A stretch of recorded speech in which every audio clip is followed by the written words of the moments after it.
Lucy, are you from South Africa? Yes, originally. Hey guys, how is it going? We are going to be playing some Dungeons and Dragons 5th edition tonight. We have our 7th session of the Sunless Citadel that is going to be starting here very shortly. We have our wonderful cast of characters here from left to right on the very bottom of my screen. You'll see Candace, who is playing Doc, the Tabaxi Rogue. We have Boo Boo, who is playing Bofer, the Dwarven Forge Domain Cleric. In the center, we have Kevin, who plays Ree, the female Goblin Barbarian. To the right, we have Kat, who is playing she who has not been named, the half orc ranger. And then to the far right, we have our resident African who is playing Meepo, actually, one of the canon characters who has had a mysterious transformation into a white dragon blooded sorcerer. So, when we last played, the group, well, we'll go through a recap when I bounce in there, but just so you guys know, I do not pay attention to chat. If this is your first time here hanging out, I don't pay attention to chat while we play. Our episode will be uploaded to YouTube tomorrow, and yeah, we'll kind of go from there. If you guys want to, feel free to talk. You can chit chat with the people who are here, but I, as the DM, just have way too much shit going on. So, without further ado, I'm gonna pop my headset on. I'm gonna drop out of the screen, and we will see you guys at the tail end of the stream. Thanks.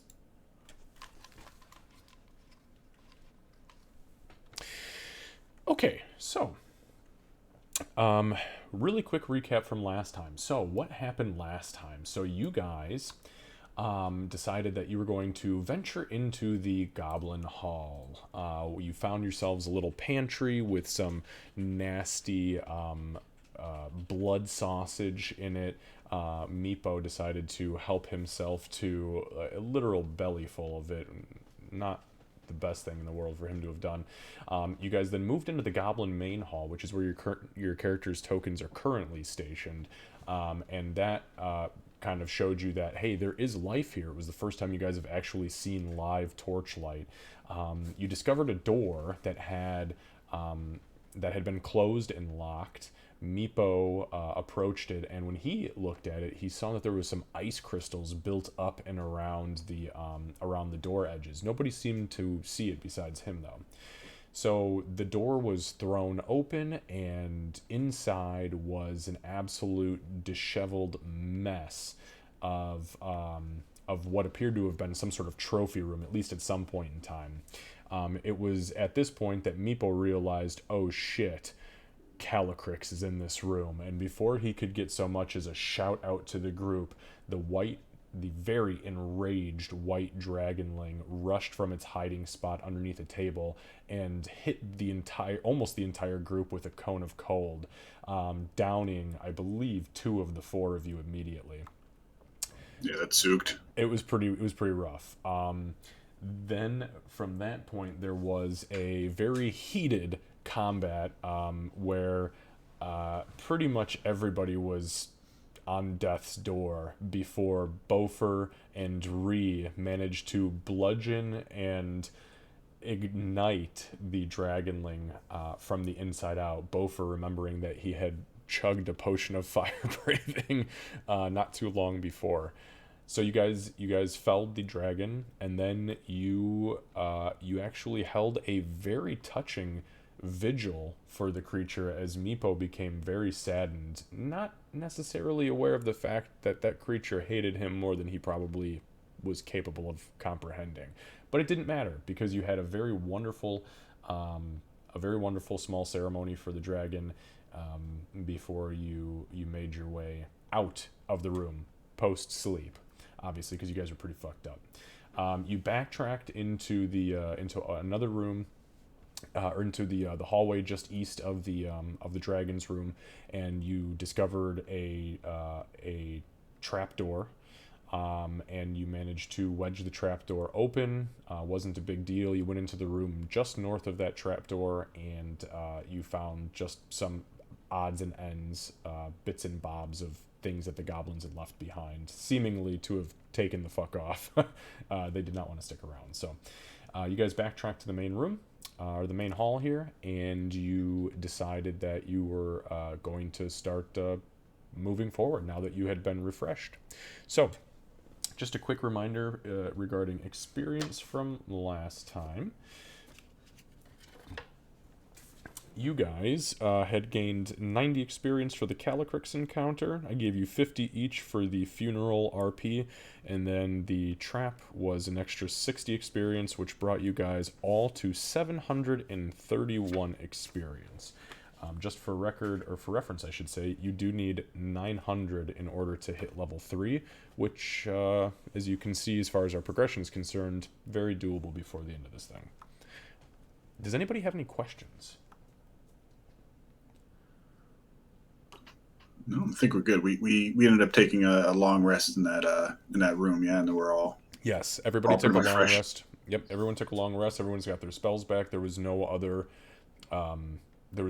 uses of any of your abilities, as far as I remember.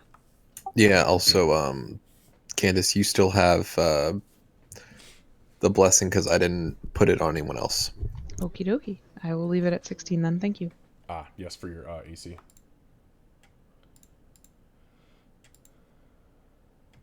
And the inspiration, do we still have that for pretty much whenever? Yep, everybody, that the inspiration, the role play that you guys showed me, yeah, that pretty much netted everybody a free inspiration that will last until you use it. So at any point in your choosing, you can spend that inspiration die before you make your roll, and it will give you advantage on whatever the fuck you want. If you have disadvantage in a situation and you spend the inspiration, it cancels out the disadvantage and just gives you a straight roll. Nice. And they are, just for, I'm not sure if everybody's totally familiar with the inspiration system, but they're definitely worth using because you can only ever have one at a time. So there's always room to gain another should you be without. So just for reference. And that can be any saving throw, attack roll, whatever, ability check, it doesn't matter. It's anytime you roll a die. That can be on like get death saves too, right? Or no? You know what? Yeah, I mean, it's just a roll, so why the fuck not? I mean, it's anytime you would roll a d20 is when you can use it, because it would just give you the advantage. What a smart question. Yeah, that's a very useful question. Yeah, I have a feeling It's gonna come in handy. Might need it later. Honestly, Hey, I don't think in healing all my spells years of back. DMing I've ever been asked that question, so that's awesome. Yeah, thanks for that. Okay, guys, so we left off just as Doc was investigating this door, if I'm not mistaken. Nope, you're correct. Okay, so Doc, why don't you go ahead and give me actually, hang on, what's your passive perception? 14.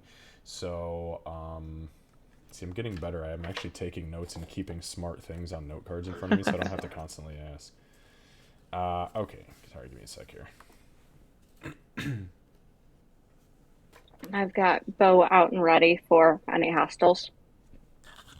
Noted, thank you.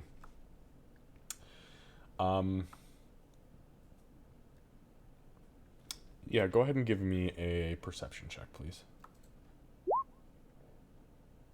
14. Okay. Yeah, so you look the door over.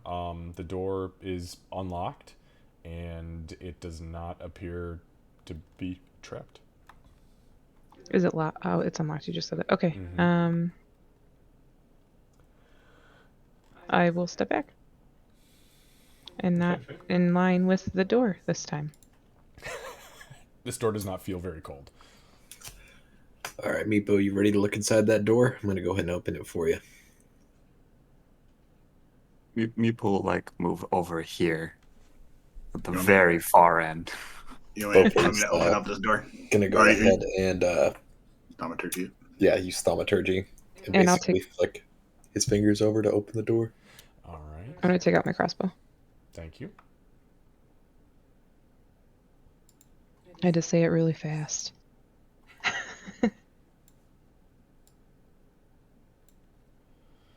Okay, so you mutter your incantation, Bofer, and as you point towards the door, you guys feel this gust of wind kind of like rush down the hall, and the door flies open, and it reveals a 20-foot long by 5-foot wide hallway that Okay. appears to turn to the left. All right, I'll start investigating the floor and stuff, the walls, looking for traps in the ceiling everywhere. Okay, go ahead and give me a perception check. Hey, Meepo, what do you see Oh in there? no, Meepo see the empty hallway. that's all I see too. Yeah, Probably fine. it does. It looks, yeah, as you walk in, you kind of look around, Doc, and it's way less smoky in here. The torches are not in this hallway. This is another darkened hallway. But it's looks pretty clear to you as far as you can see in this 20 feet. Yeah, I think we're good, guys. Who's going first? I'll go first. Okay, I'll be right behind him. Her. All right. I'll step up, but like when we get to that next part, I'll look in that section as well. Okay, so you round the corner, and directly to the left there, you see that the hallway kind of opens up into this 10-foot wide. It's a corridor, and there's a sharp turn to the south, and then there is a sharp turn going to the north. Okay, looking for traps again. Okay, go ahead and give me a perception check. That's a 19.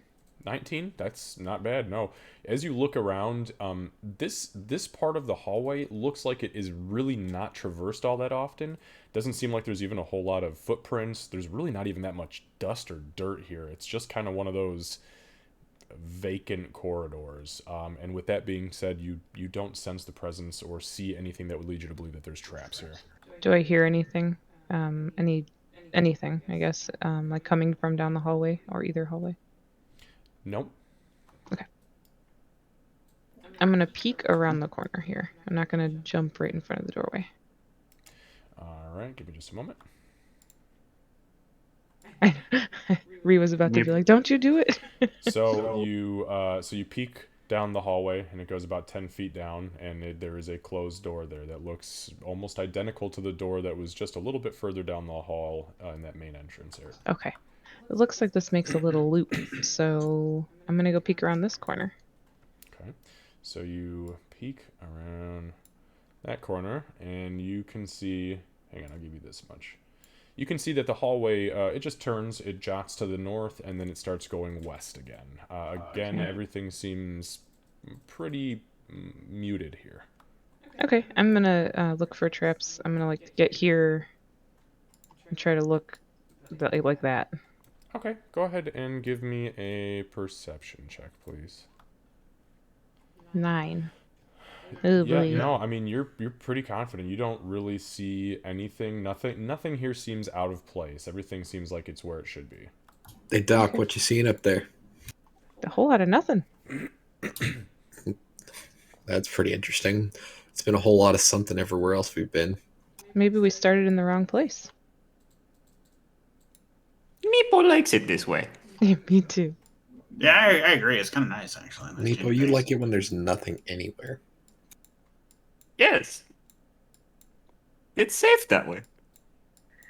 As they Alright, get bear further with me. ahead, I'm going to enter the Okay. hallway and stuff, but I'm staying a decent distance behind. All right, so yeah, you guys enter this next chunk of the hallway. You see that directly to the south of where Doc is right now, there is a closed wooden door that looks very worse for wear. Like it has got chunks taken out of it, like it's been hit with axes or swords. There's holes that are reminiscent of probably arrows at some point in time. That's this door down here, just so we have a reference point. Okay. Then the door to the west is a little bit more intricate. It's not really...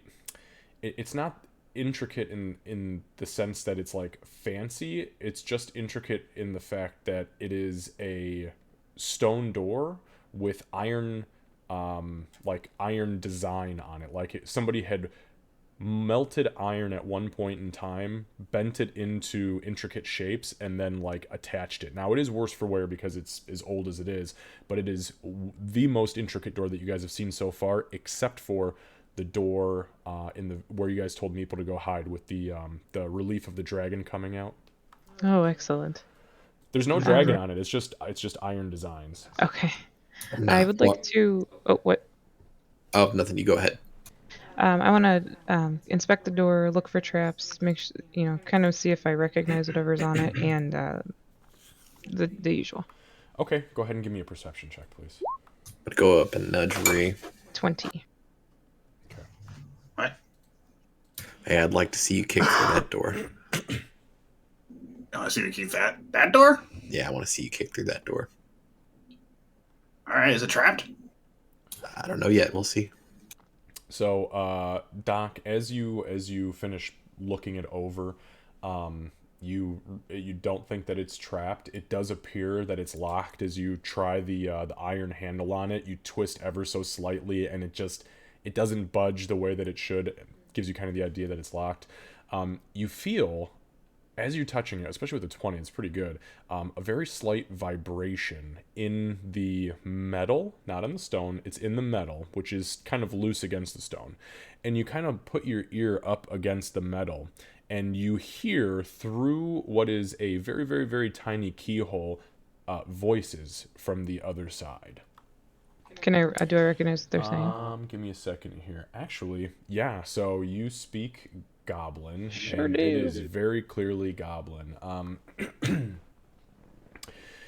You hear one voice, much deeper than any Goblin you've ever heard before, say, I don't give two fucks what those sentries thought they saw. Those boys came back and they were just fine. Now get your dumb ass out there, grab up the women and children if you need to, and bring them to the fucking front line. Do you understand me? You hear another voice reply in Goblin say, Yes, sir. Right away, sir. My deepest apologies, and, please, sir, forgive me. I'm gonna step back.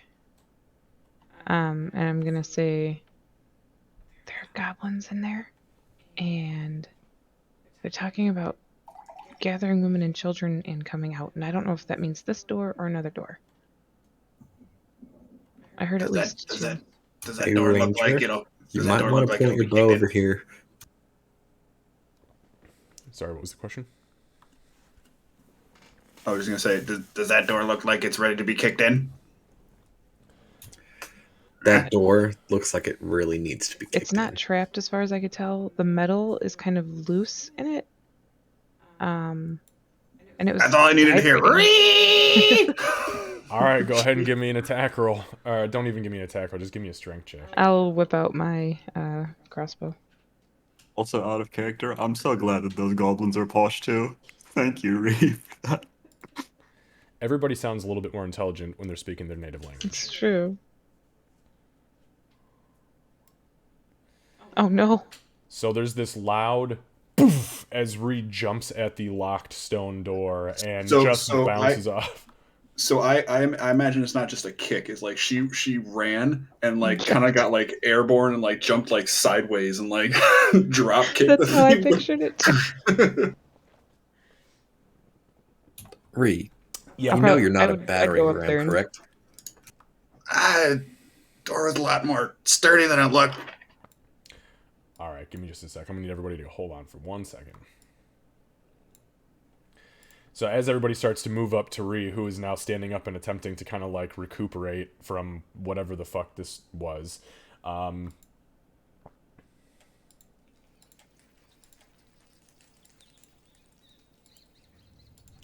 there is a click from the opposite side of the door, an audible click, and the door begins to swing open.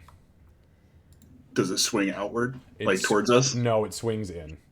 Oh, okay. I was hoping it was like a pull door, and I tried to push it. It's pretty fun.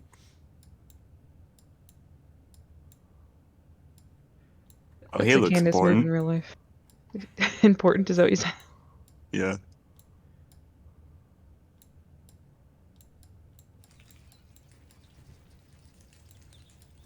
So Sorry, guys. They do not make circles easy in this fucking program to reveal with Fog of War. It is so terrible. Bear with me here. I want to give you the full scope, and I don't want to cheat you, so... Alright, so the door swings open, and standing in front of you is a creature that is definitely goblinoid in, like, a biological sense, but is definitely not a fucking goblin. I'm going to share with you exactly what you see. Oh. So, this big fucking goblin-looking guy, which is, he's about 6 inches taller than any average human man would be, is standing in front of you, and he kind of looks down at the lot of you, and he's got a long sword in one hand out, and he looks very, very confused. And he says in common to the lot of you, actually no, he's not going to say it. He's going to say it in Goblin to Ree, as Ree is pretty much right at the forefront. Hey, who the fuck are you? I'm Jolrathy, motherfucker, and prepare to meet your doom. What the fuck? I don't know where I went with that accent. That's alright. I love it. Let's roll for initiative. Yeah. I fucking Make love sure you select your characters. Went a little cockney on that one, I feel like. That's alright, governor. Like, go fuck yourself.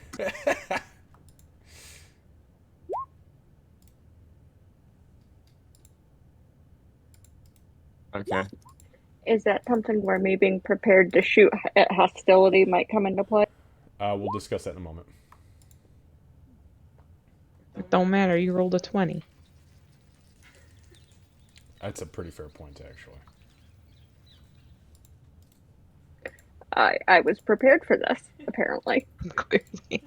Alright, so let's see. Did everybody roll? Okay, so she's got the 20. We got Ree with the 11. Lucy with 10. Bofer rolled a 9. Bofer, you did not select your character again. Oh shit! Don't worry, I'll do your work for you. Wait, how are you supposed to do it? You just click your token, right? You click your token, and then you roll for initiative. You roll for initiative, I see. and then it just automatically it adds it on my sheet. It's Otherwise, fine. you get the error message. To be honest with you, man, I just like to bust your balls, so it's not a big deal. Okay. So, let me crank on some action music. There we go. Ooh, that's actiony. Yeah, alright. So, Ree looks up at this guy, and you hear them spit back and forth in Goblin. The interesting thing about this hobgoblin is that his goblin is very crude in nature. Like, he probably didn't learn this as a first language, just for reference. Okay, on that note, nobody gets a surprise round here. This is just, like, this started as a conversation and quickly devolved, so... Everybody's equally surprised. I mean, literally, they're like, who the fuck? What the fuck is this nonsense? Okay, so... give you guys a really quick description of the room, since we're actually looking at it right now. So, there is a circular shaft that pierces the floor in this 40-foot diameter domed chamber. Dim violet light shines from out of the shaft, revealing sickly white and gray vines that coat the walls of the shaft itself. The light is supplemented by 4 lit wall torches set equidistant around the periphery of the chamber. A crudely fashioned stone throne sits against the curve of the northwestern wall, and a large iron chest serves as the throne's footstool. A small sapling in a wide stone pot next to the throne, which is right here, sits, twitching in anticipation. In the room itself, you guys see that there are, right here, we've got 1, 2, 3 very clearly, very obvious hobgoblins. Once you get to the point, there is a female goblin down here with a very white hair. She's very clearly elderly. She is wearing leather armor and carries a shield with a scimitar. All 3 of the hobgoblins have long swords and chainmail. They also have shields. And then the guy who is sitting up here on the throne, he is wearing a very, very nice suit of splint mail. which is very odd because that's a very expensive piece of armor for somebody of his stature to have. He is also wielding a long sword. He has no shield, and he is about 2.5 to 3 inches taller than the other 3 hobgoblins in this room. He immediately stands up. As this shit starts to break out, he stands up and kind of looks over. Longsword comes out. The female goblin looks like she was actually moving in the direction of the door that was in the southern or southeastern part of the room down here. So, that is to set the scene. Let's go ahead and get rolling. You see, your very quick instinct kicks in, and you realize that shit's about to hit the fan, and yeah, you've got the first action. The second one at the door twitches towards his sword, I take a step to the side, knock an arrow loose, and fire it. Okay, sounds good. Go ahead and give me an attack roll.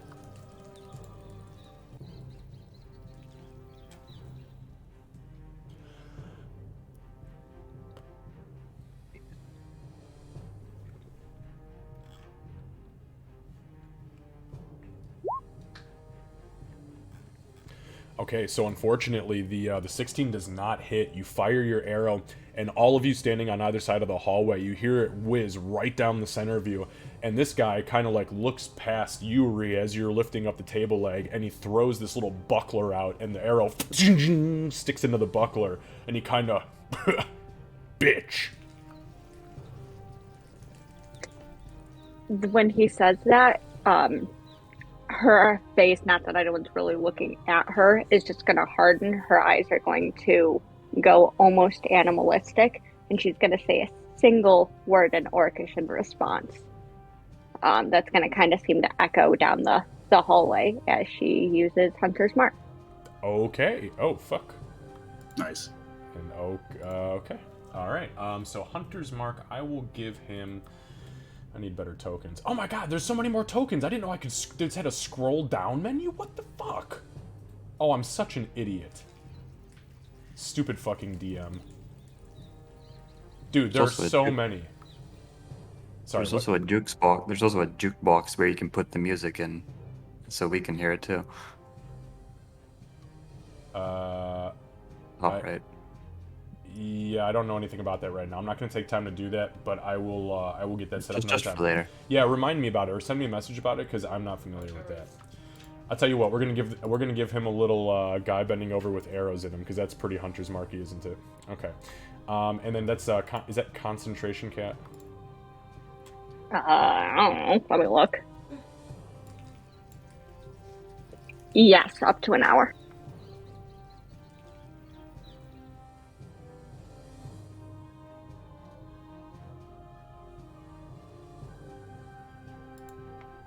All right, I'm just gonna put that on you. Okay, any other actions? Nope, just gonna knock another arrow and just wait.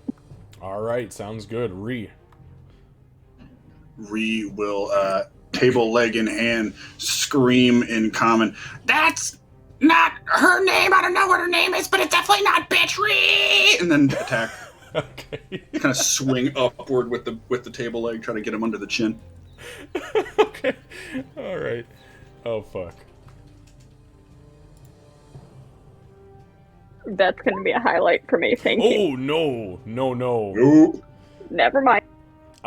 Yeah, the goblin or the hobgoblin is kind of like he just kind of sees it coming after he looks down at you, and you go to swing it up, and he just kind of bashes the table leg out of the way. Kind of the club bounces off of the wall a little bit, and you're just kind of like, oh fuck, that should have worked. That would have been so much cooler if it connected. All right, any other actions, Ree? Other than bonus action raging, that's it. Okay, we will go ahead and rage. I meant to say that before I swung, but that's okay. I would have assumed you'd done it before anyways. So, would it have changed anything with the roll? not the attack roll, no. Okay. That's your rage symbol, by the way, since I found this new token thing. Stupid asshole, Kevin.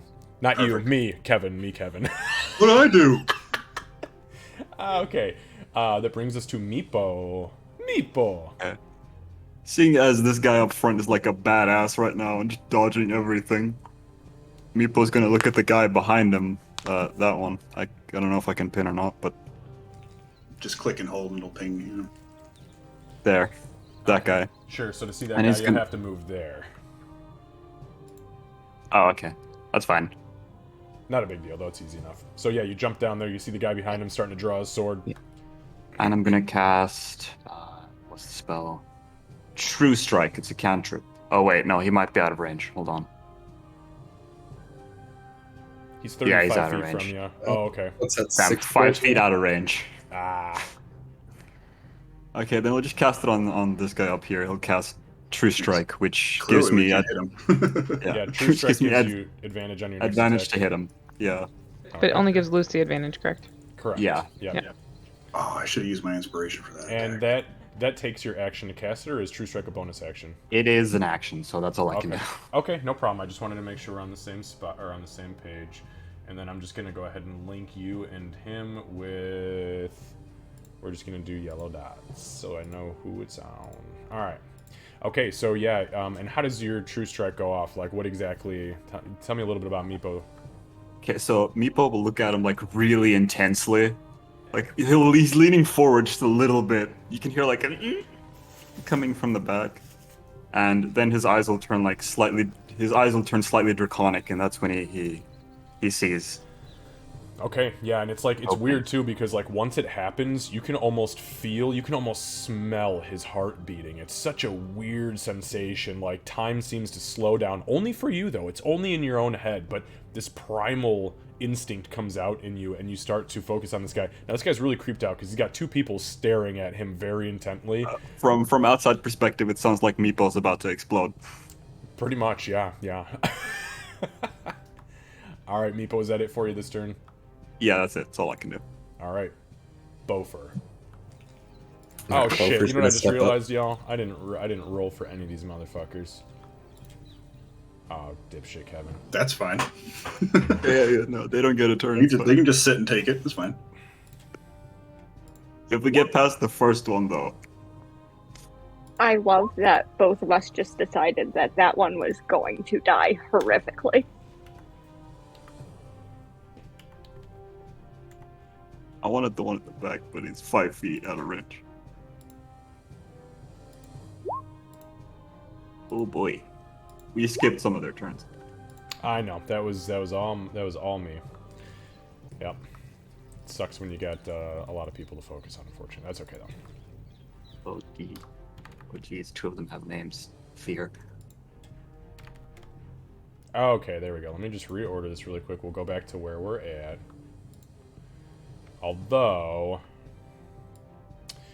oh Jesus, yeah, a lot of them should have gotten to go. We will say, for the sake of this, that we will have some movement happening on their part. That's the two hobgoblins up there. He would have gone. He's just gonna step out of line of sight because he sees that you guys are getting fuckety, and then it would have gone down to Bofer. So we'll call it Bofer's turn right now. Alright, so Beaufort's gonna step up to close to the door, like the entrance. He's gonna bang his hammer on his shield and use Toll of the Dead on the one in front of him.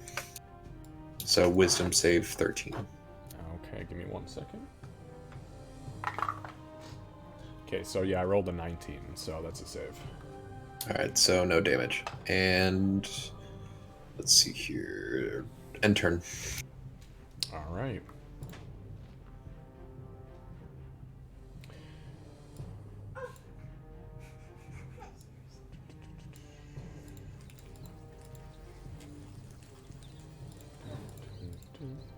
Okay. So now it is this guy down here. Actually, you know what? We're gonna... fuck it. Okay, so I fucked up, obviously, on this turn. The guy in the doorway is gonna actually go ahead and get in action, since everybody else moved and did jack shit. So he is going to attempt to attack... he's gonna attack Ree, because, yeah, fuck that shit. There's a whole lot of no thank you there. Okay, so...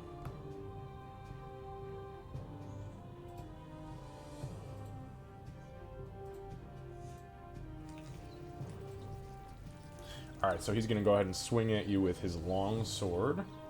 11, 12, 13, 14. Okay, that's a 14. I think that's a miss for you, isn't it? It is a miss. Okay, so yeah, 14. So he swings down at you with the longsword, two-handed, comes down at you like a fucking champ.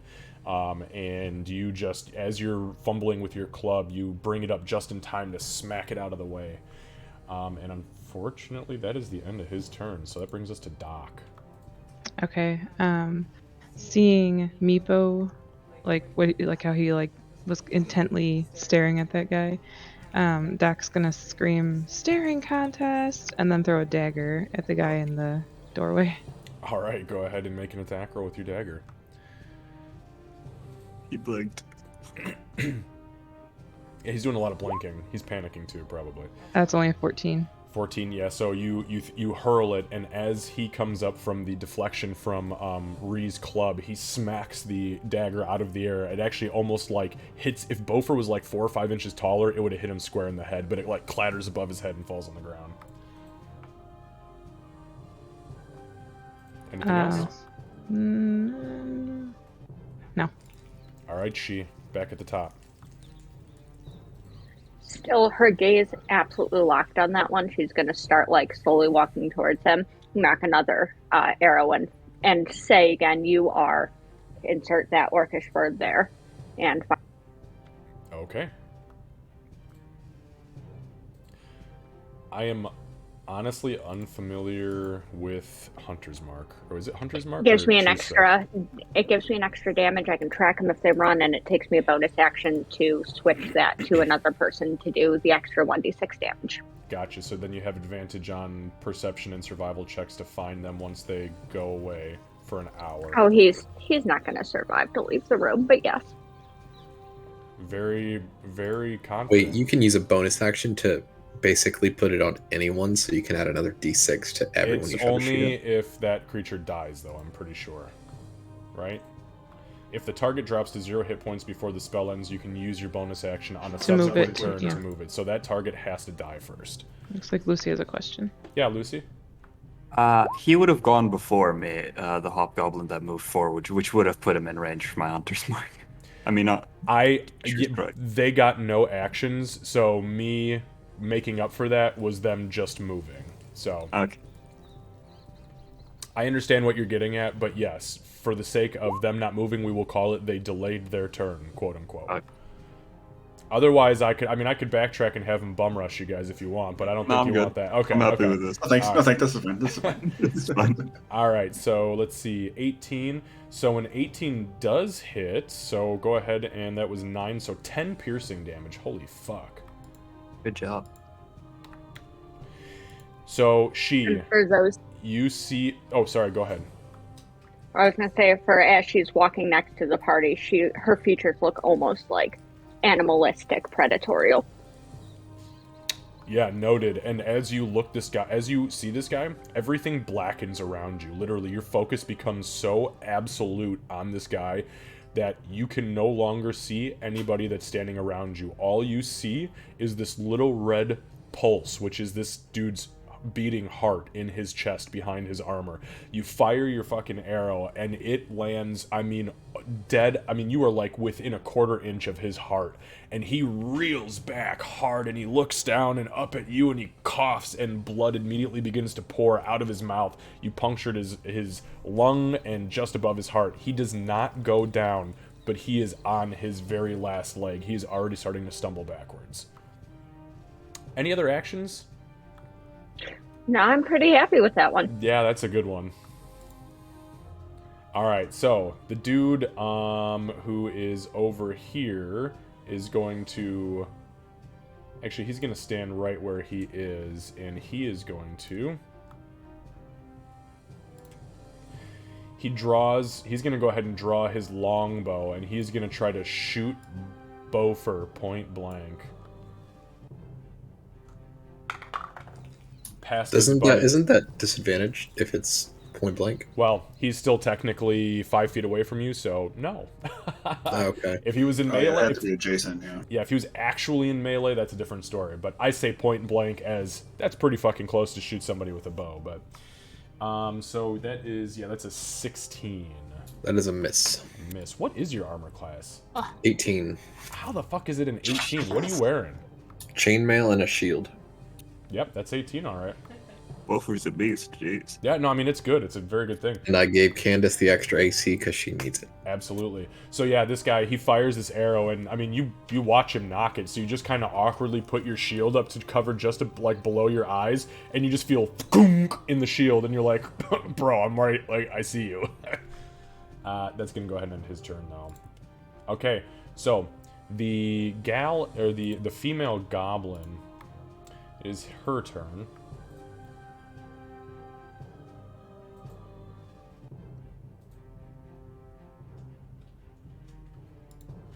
She is going to go 5, 10, 15, 20, 25. She turns out towards you guys, and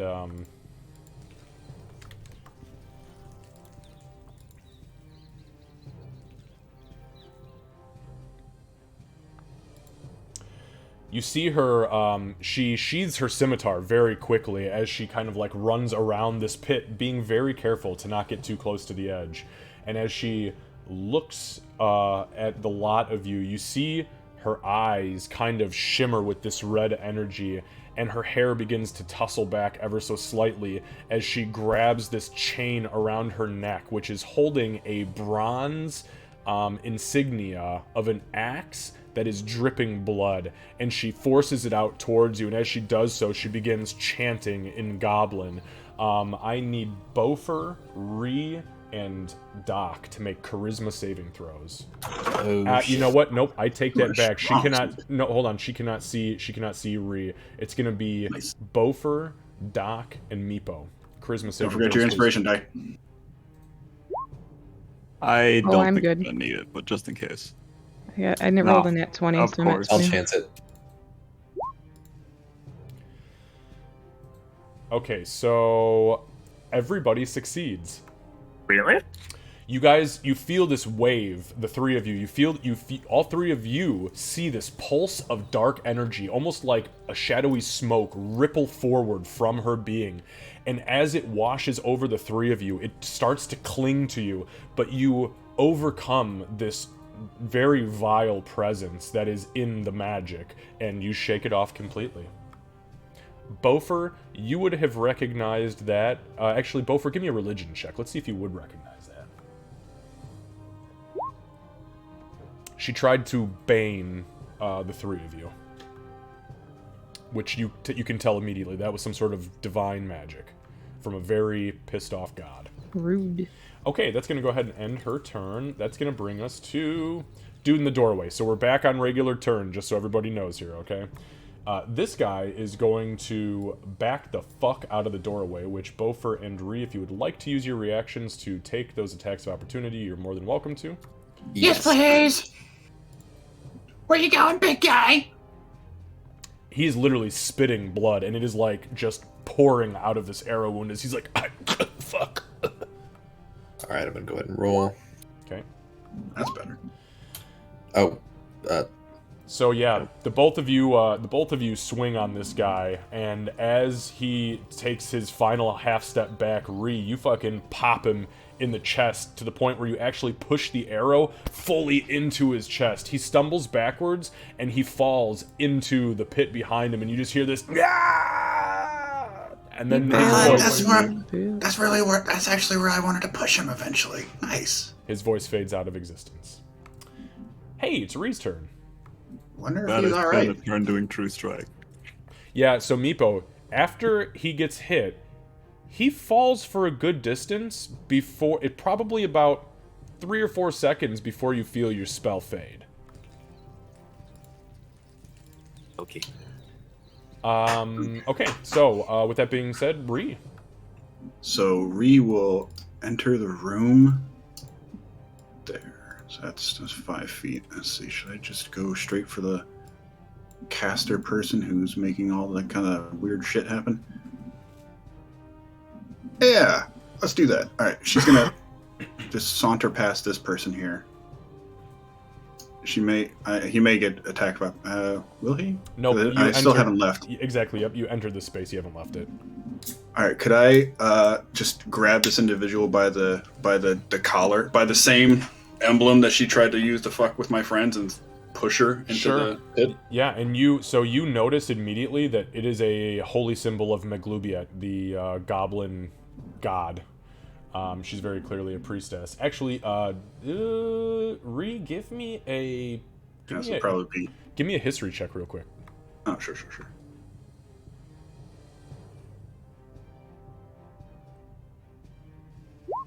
There it is. So as you reach out, which is easy, you easily overpower this crippled old goblin woman to the point where she can barely resist you. You grab onto her, and you realize you know this bitch. She is a Afraid you were gonna do that. She is a traveling oracle that used to live in the mountains near Grell. She would travel from village to village and offer her healing services in the name of Meglubiet. Why the fuck she's down here, you have no idea, but you definitely recognize her. Finding this level of divine magic among goblinoids, very rare. So you're like, oh fuck. But you grab her. I mean, she doesn't even resist. You grab onto her and she's like, Fuck! Now you're making me have second thoughts here.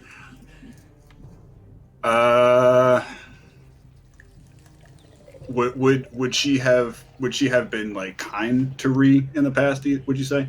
She was extremely well known for, I mean, literally bringing those with even the pox back from the brink of death at no charge. She operated solely on the ideal that if you provide her with food, water, and shelter for the night, Meglubiet would take care of everything else, and she would just heal you guys up and do whatever you had to do. So yeah, she's very, very nice.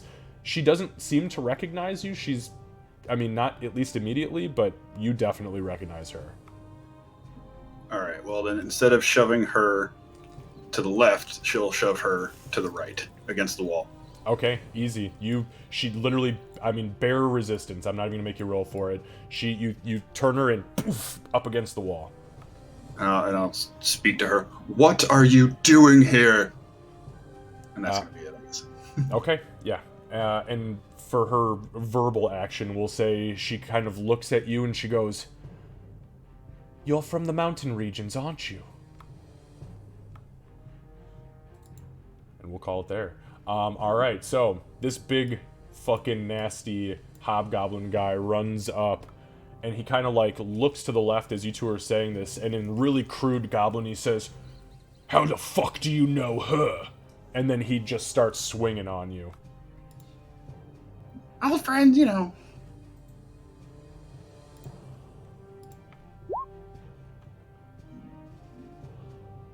I don't know why that rolled initiative. I didn't click it, so it's just the game trying to remind me. Alright, so that is that's an 11 to try to hit you. He swings at you and you just you dodge to the left. No problem. Alright, Meepo. Okay, so Meepo will walk forward a few feet. And I can see everyone in the room now, right? Let's see, from where you're at, give me 1 second. Well, except this guy down here, obviously. So you can't see her, but you can see this guy, and you can see this guy for sure. You can see everybody but the female goblin and the other hobgoblin. Okay. So Meepo's gonna look at the really big, scary guy, and he'll cast Frostbite, which is a con save for him. Okay, and you don't have to roll anything for it, it just happens? Yeah, you have to roll a con save, and then after that, I'll roll the dice. Alright, give me 1 sec here, let me see. I don't know what his constitution save is off the top of my head. So it is... So I rolled a 12. That's exactly what you need. Oh, really? Okay, so yeah, okay, nothing happens. You try. You try to make him I'm never real gonna get this cold. spell off. Alright. So that's gonna bring us to Bofer. Damn. Alright, Bofer's gonna go ahead and do his movement. 1, 2, 3. And he's gonna try to attack this one down here. Okay. With his warhammer. Sounds good. 16, unfortunately, does not hit. As you swing at at him with your warhammer, he throws his own shield up and kind of smacks it out of the way.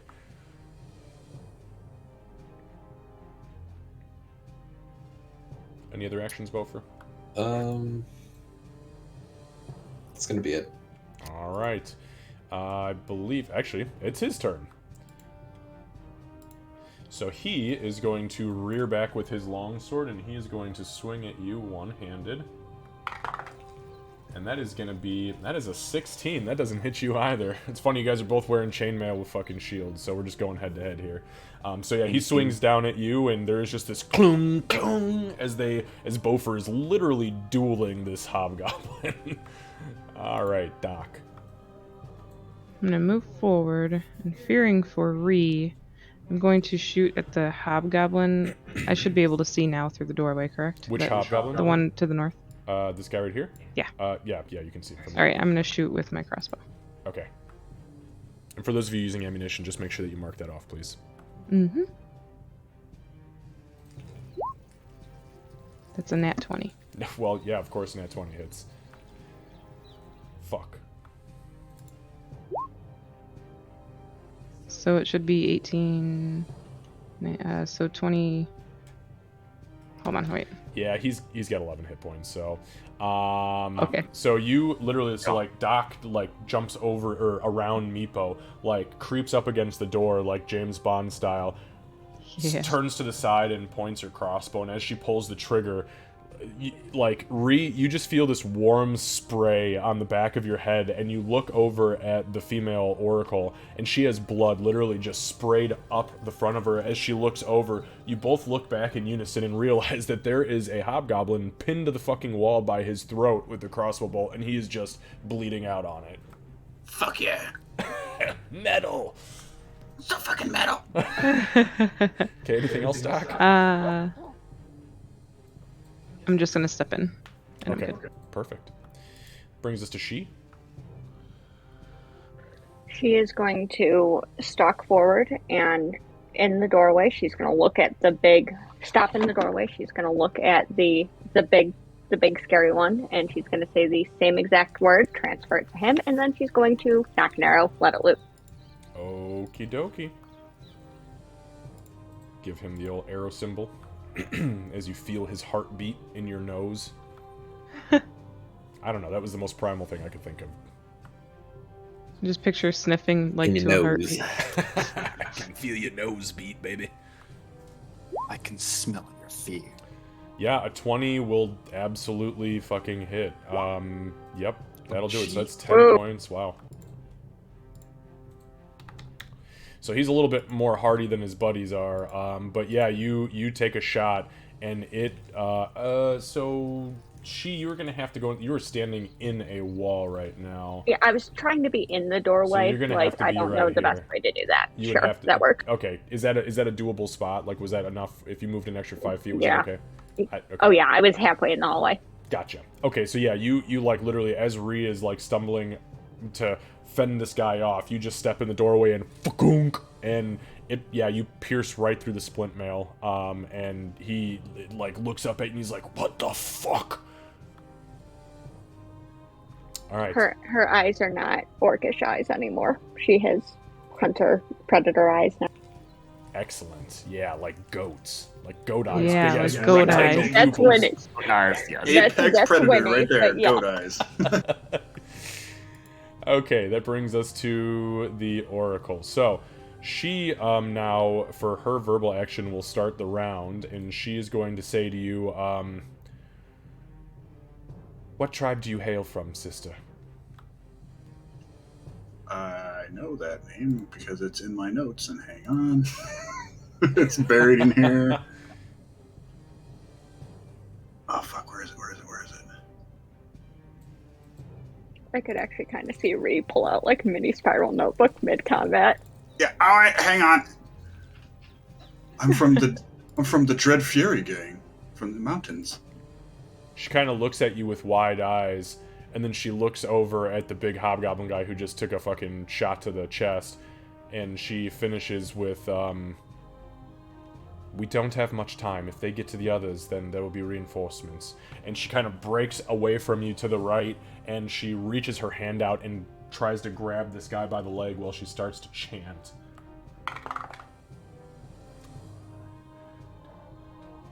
Unfortunately, she does not manage. She touches his armor, and you see this pulse of crackling red energy kind of like skitter up his leg armor, and he looks down and he just says in very, very crude orcish, Goblin, "You fucking traitor!"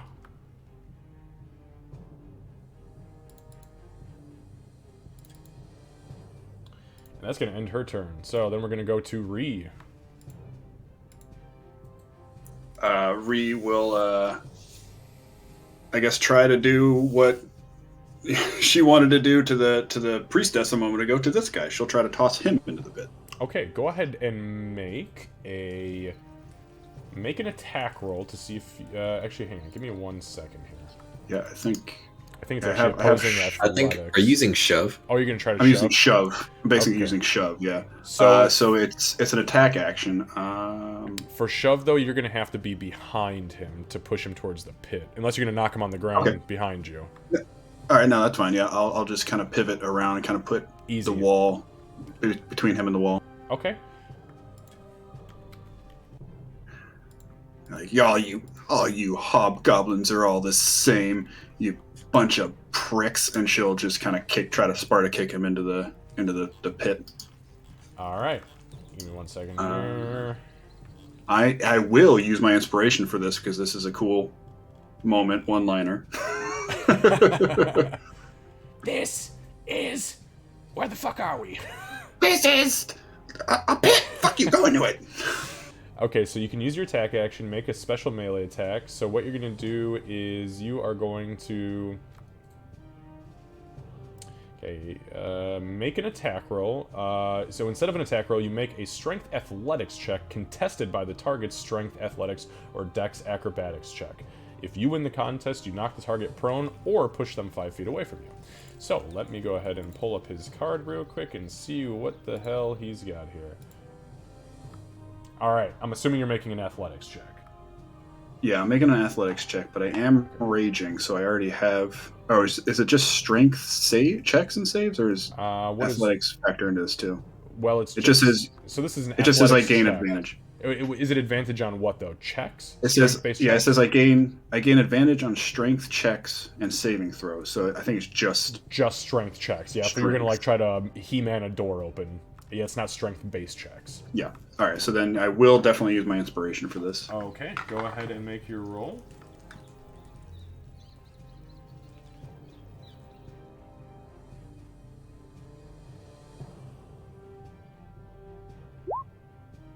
Hmm?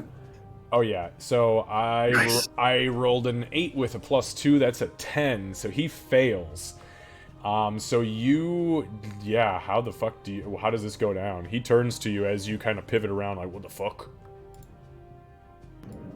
And yeah, I'll just yell, "You're a fucking traitor!" and I'll kick him in the chest, or well, in the dick. I mean, Yeah. I don't think I'm really. Oh, yeah. I'm not chest height, so it's just like dick height.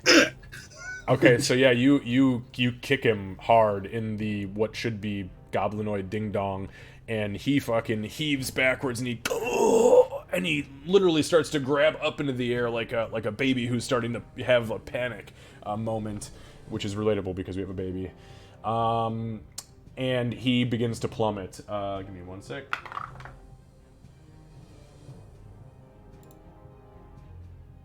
I like to picture like Ree put her hands down on the ground and did like it looked like she was gonna start breakdancing and then just like kicked up.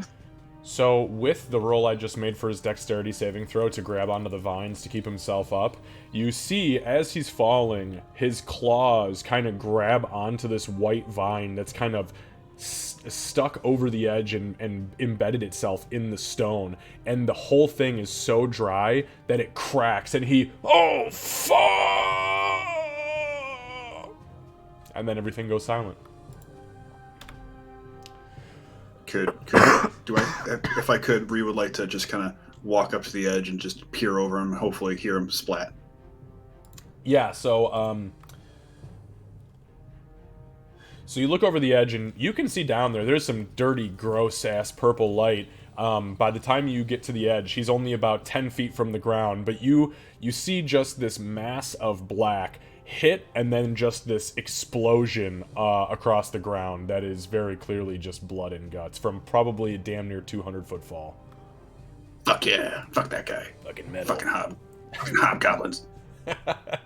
All right, Meepo. Okay, so Meepo will run in. He's gonna be very frustrated that all he's done right now is miss everything. And he's gonna. He wouldn't know the spell because it's his first time using it, so he's gonna cast Ice Knife on the remaining guy.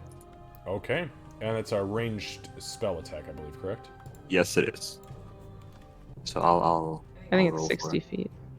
Oh Yeah, yeah, I'm it not is worried. 60 I'm feet. not worried about the range. He's definitely there. Yeah. All right, Finally. Bofer, I need you to make a dexterity saving throw, please. Yes. Not great. Oh no. So go ahead and roll the damage. Okay. Here we go. This is his damage. And what is your saving throw? Is it 12 or 13? It is 12. It is 12. 12. Okay, so the hobgoblin failed, so he takes 14. So you. And I now have to roll, I'm pretty sure, another dice for Bofer. Oh, actually, wait a minute. Is it half damage if you miss? Is that right? It is. Or take. It doesn't say anything about if I miss. All right, give me a second here. So it says the target and each creature within 5 feet of it where the point. Okay, explode makes a dexterity saving throw. On a hit, the target takes 1d10 piercing damage. Hit or miss, the shard then explodes. Right. The target and each creature within 5 feet of it then makes the dexterity saving throw. So we've got the. Okay, your roll. Oh, I see. Okay, so he failed. So I take 14, understood, and then And Bofer takes takes 9. 9. Yes, thank you. Sorry, I know that gets a little confusing sometimes with Ice Knife. But so, Meepo, tell me, how does this happen? Like, what? Explain your spell. Okay, so he's gonna run and see that everyone's basically almost finished up, minus like the old goblin lady, but that's with Ree and the very scary orc woman, so he's not gonna worry about her. He's gonna turn to the guy with Bofer, seeing that he's unscratched. He's gonna look at him really angrily, look at his hands, be really frustrated. Like, for like a second, his scales turn back to red just out of anger. And then he's gonna go, "Oh, wait!" And then he'll toss a... The knife will just pop out as the white dragon forms on his scales. Yeah, and it flies true, and it strikes this guy, literally clips him in the top of the head, and as it does, it half buries, and then there's this moment where this blue light swells in the dagger, and this guy is already like, oh, the fuck, and then all of a sudden, it explodes, and ice shards literally blow this dude's head off of his fucking body, and then streak down into Bofer, and Bofer is now very actively bleeding as it went like through part of his shield and into his chest. But that is, that is how that goes down. Afterwards, Meepo would go, Meepo, sorry. Is combat over? Not necessarily. Nobody knows that this woman is not a hostile threat at this point, except for okay. Ree. So, Damn it, Meepo! Beaufort, it Why is are your you turn. the only one hitting me? All right. Beaufort is gonna go ahead and go over here and grapple this thing or lady. No, leave her alone. Leave her alone. Don't touch her. Beaufort, real quick, are you at 3 hit points right now? Is that what I got you at after that 9 damage? 12. Okay, just making sure you were updating it right. I'm trying to follow along. So, But we now have the same hit points. okay, so you run up there. Yeah, Rhea has a verbal action as Rhea is looking at this guy splat on the ground. Says, no, leave her be. Why? She does look What? at you very panicked, like, Who are you? She's one of the shamans from the mountains. God, hang on. Give me a second. I gotta calm down. Oh, okay. Oh, Sunshine. She's a shaman from the mountains. She's cool. Don't kill her. And she also helped me with the big asshole. So is she not the shitbag goblin?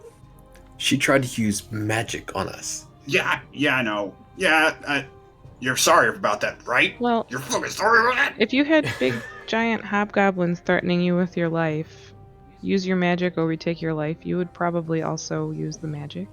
I mean, knowing a little bit about hobgoblins, they are manipulative assholes who tend to make you do things you probably shouldn't or don't want to do. So yeah, that's kind of where. What where other she's at. magic do you know?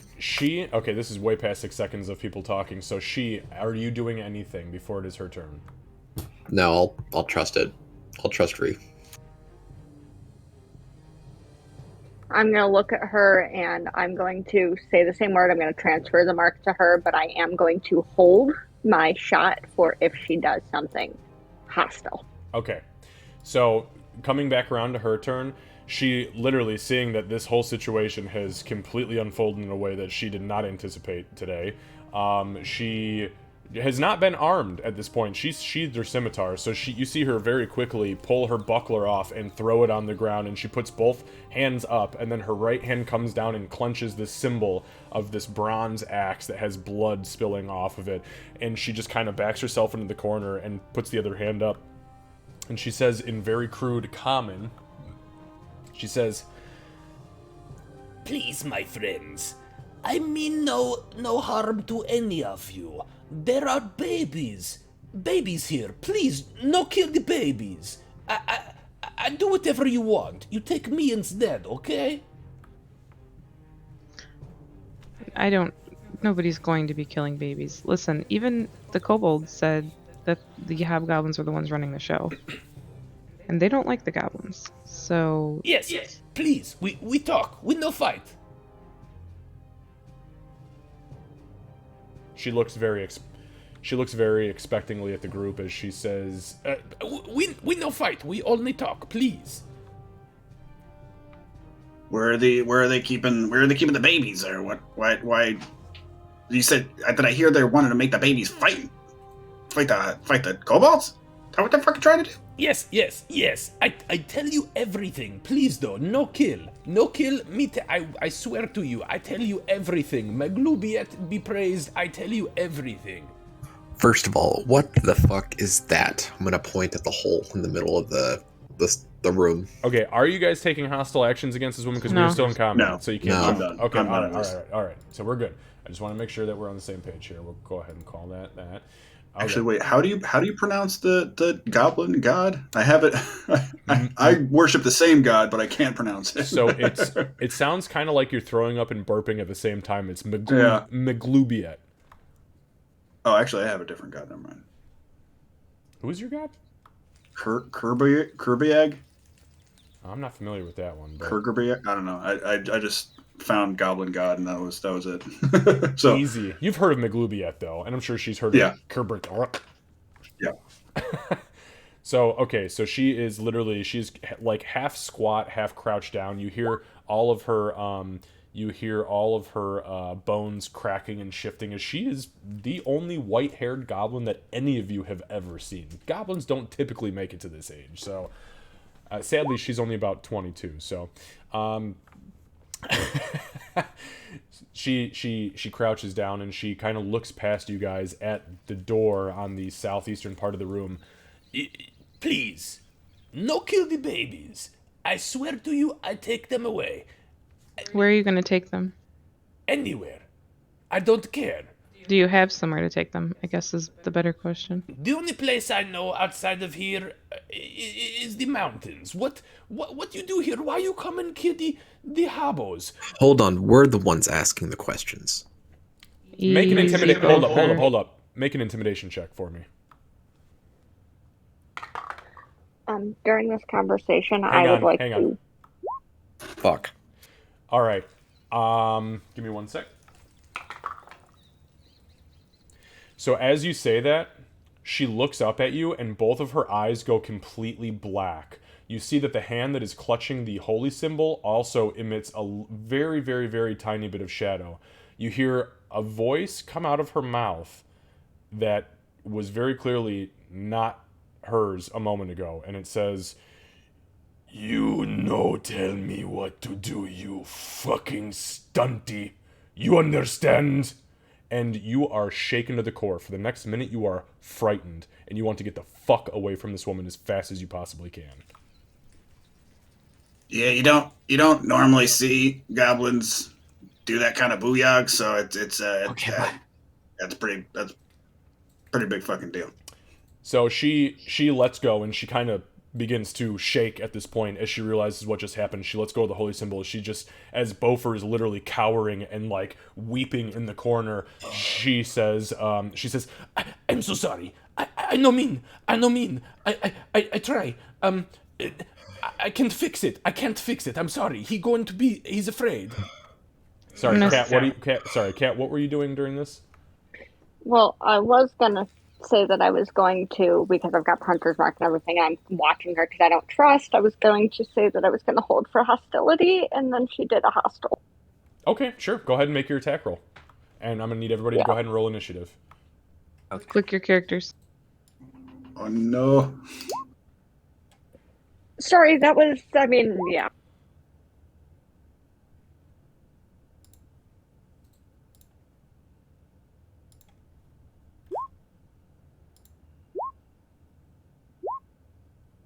Okay, give me just one sec here.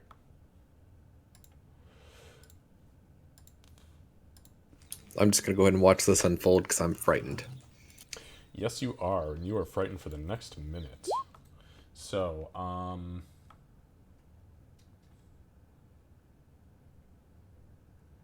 there you go. That looks like I'm a scared thing. Alright, whoops. That's not what I meant to do. There we go.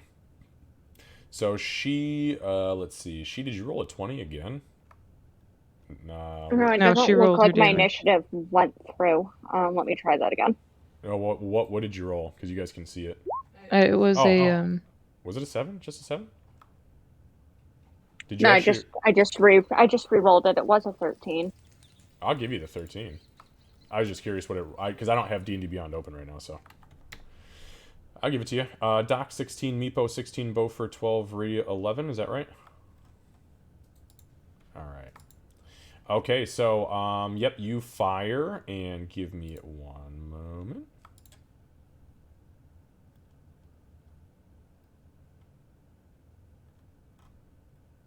Okay, so the 13 misses. As you fire down, it clips the leather armor that she's wearing, and it just kind of like skids and smacks into the wall. But it was pretty fucking close. Okay, that was your, we'll call that your surprise round since you reinitiated combat. So Meepo, are you going to do anything? This woman begins to beg and plead, and she fires point blank into this woman. So Meepo's kind of moved between. I don't know what this thing is, but like he's moved here to like. That's a you chest. saw the body. That's like a big iron chest. Yeah. So he's moved to like the chest and was about to open it when he heard that. He's gonna peer around, see that everyone's still like around that woman, and Beaufort's in the corner now. He's gonna be like, "Meh, they can handle it," and then move back to the chest and open it. Awesome! Fuck yeah! I love Meepo, man. Okay, Meepo, give me a second here, buddy. I'll get you your treasure. Meepo's pulling a Beaufort. So, as you go to open the chest, it does unfortunately have a lock on it. Do you have Chilling thieves? touch. Do you have thieves' tools that you can try to open it with? Can't I just ice it with like? I mean, you can chill sure. touch or You can ray of frost? absolutely try. Sure. Yeah, yeah. Yeah. Go ahead and well, I won't make you roll an attack roll because you just touch it for chill touch, right? No, it's an attack roll.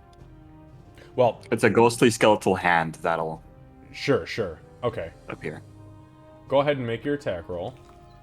Okie dokie. I do like roll to hit. 'Cause Yep.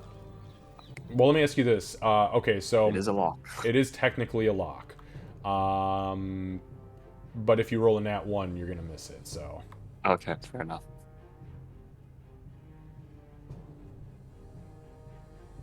No, I hit. okay, yeah, you hit. Go ahead and roll damage. That was almost max damage. 6. Oh, necrotic. So the necrotic Yeah. image has no effect on it. You as you cast it, you see the hand kind of like reach in, and as it closes its grasp, the lock shudders, and then nothing happens. I keep thinking chill touch is actually I thought icy. so. I thought so know, too when I picked know. it. Like, then you'll just hear like a curse in Goblin, and then curse in Cobalt, and Draconic, and then Nothing. Okay. Doc. So Beaufort tries to essentially intimidate the shit out of this woman. She counter-intimidates, and then she shoots her and tries to shoot her in the face.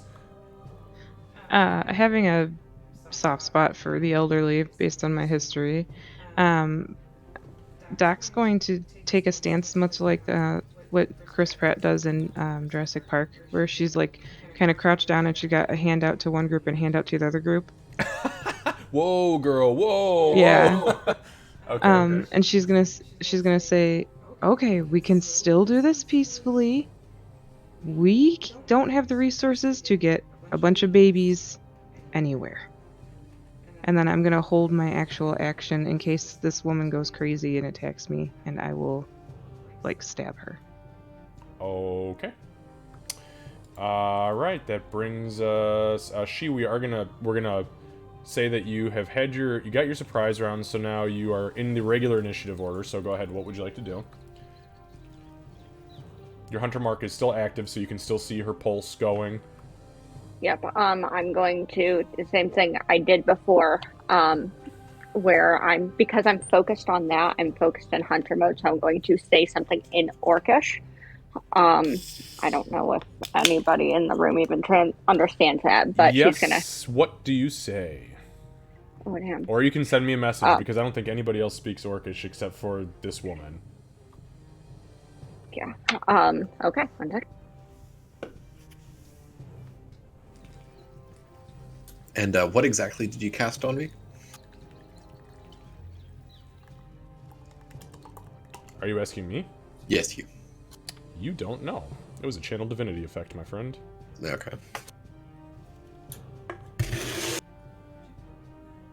What? Here.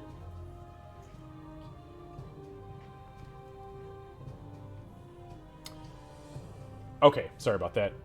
So, Kat, I sent it to you. Oh, okay. Where did you send it to me? In Discord? Discord and I'll shoot her if she moves, basically, in a way that's not compliant with what I just scrolled up. Understood. Nope, I totally got it. Yep. Okay, so she kind of barks something out in Orcish, and you see this woman kind of look at her half-cocked, and that's that. All right, Beaufort, you're scared. Ree will do much of the same. She'll kind of turn and she'll put herself between she and her and put hands up and like, no, stop it, put the bow down, we're not hurting her, she was kind to me and my other gobbo friends in the mountains, we do not hurt her, no. And I guess I will. I guess she'll hold an action to. I guess if again I'm not 100% convinced that she's not gonna backstab me. So I guess I'll also kind of hold an action in case she does anything hostile. Okay, sounds good. So that comes to her turn. So for her free verbal action, she says in Goblin, as you say that, Ree, she says, "This slaver of yours just told me to stand down and that I was her prey." And then she's going to use Nimble Escape to disengage as a bonus action.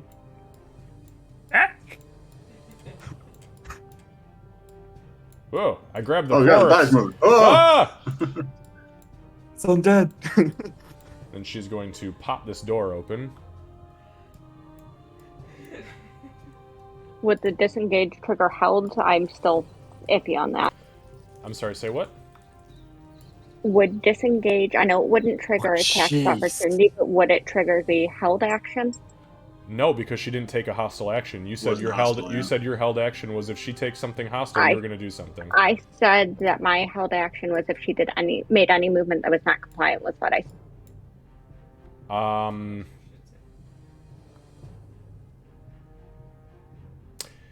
I am going to supersede that with the fact that she is completely disarmed and she has already stood down 12 seconds ago. and Okay. she had complied before you even demanded the compliance. Sounds good. Guess I'm going tracker. I am so glad we didn't walk into the room on the other end of the hallway. So she runs over to this door and pops the door open. Actually, give me just 1 second here. I just need to make sure that I've got this right on movement.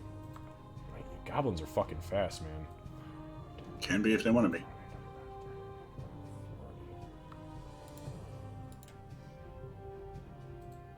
So she does not get an action because she will use her actual action to dash since her bonus action was for the disengage.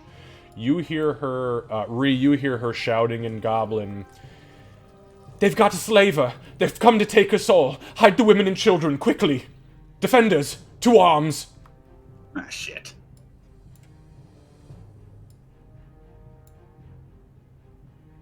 You said that in Goblin, correct? That was in Goblin. Anybody who speaks Goblin understood it. Yeah, And as yeah. eloquent as it was. Okay, Yeah. so give me a moment here. As a player, I am sorry for this. Oh no, I want to kill her now. You wanted to kill her before. I still do. I was gonna say, like, the number one ally I threw your direction, you had to fucking try to intimidate her? Cleric? Alright. Anyways. Meanwhile. Yeah, give me a sec here. I got a lot of people to add to combat. I mean, hey, I almost got killed by Meepo, and I saw something, and I grabbed him.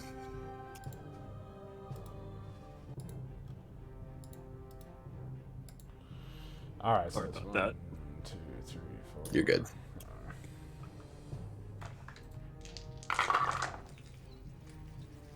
Not great on the initiative rolls. Bear with me for a sec. Don't worry, Lucy. At some point, I'll tell you about the first campaign when Bresis almost murdered Heskin on accident. Was that before or after this on the Citadel? Hey, After. since there's going to be a lot more people in initiative, can you explain exactly what's happening to my character? Or am I just... You are frightened. You need to get as far away from this woman in particular as you possibly can. If you are within sight of her, you immediately turn and run for 1 minute. So we've passed 2 turns now, so you have 8 turns left.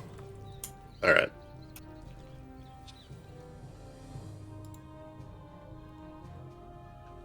Alright, that is going to end her turn, which actually brings us back to the top. So give me a second, I'm going to reshuffle. Because everybody's back at the top now. So Doc.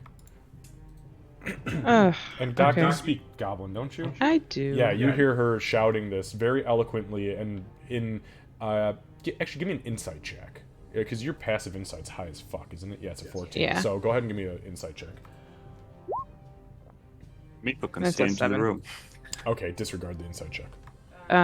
Okay, so I will move forward to here, and I'm gonna holler in there. So just to give you some, I'm just going to read the description of the room really quick. Sure. So what might have once been a cathedral is now very clearly a goblin lair, thick with the filth of years of goblin life. Scores of wall and floor mounted sconces filled with a violet glowing fungi provide the only illumination in the room. Dozens of goblins go about their daily business, which involves a lot of rudeness and violence. Along the southern wall, there is an absolutely massive heaping pile of assorted items including wagon wheels, broken armor, rusted arms, chests, statues, antique furniture, and artwork. It is very clear as you get to where you are that there are dozens of children, elderly, extremely wounded, crippled, and otherwise, quote unquote, to the normal above or surface races, non-combatants. What would you like to do? So I'm gonna holler into the room in Goblin. I'm gonna say, there's no reason to be afraid. The slaver acted on impulse. We want to do this peacefully. the only response you get from the room is, "She's watching my soul."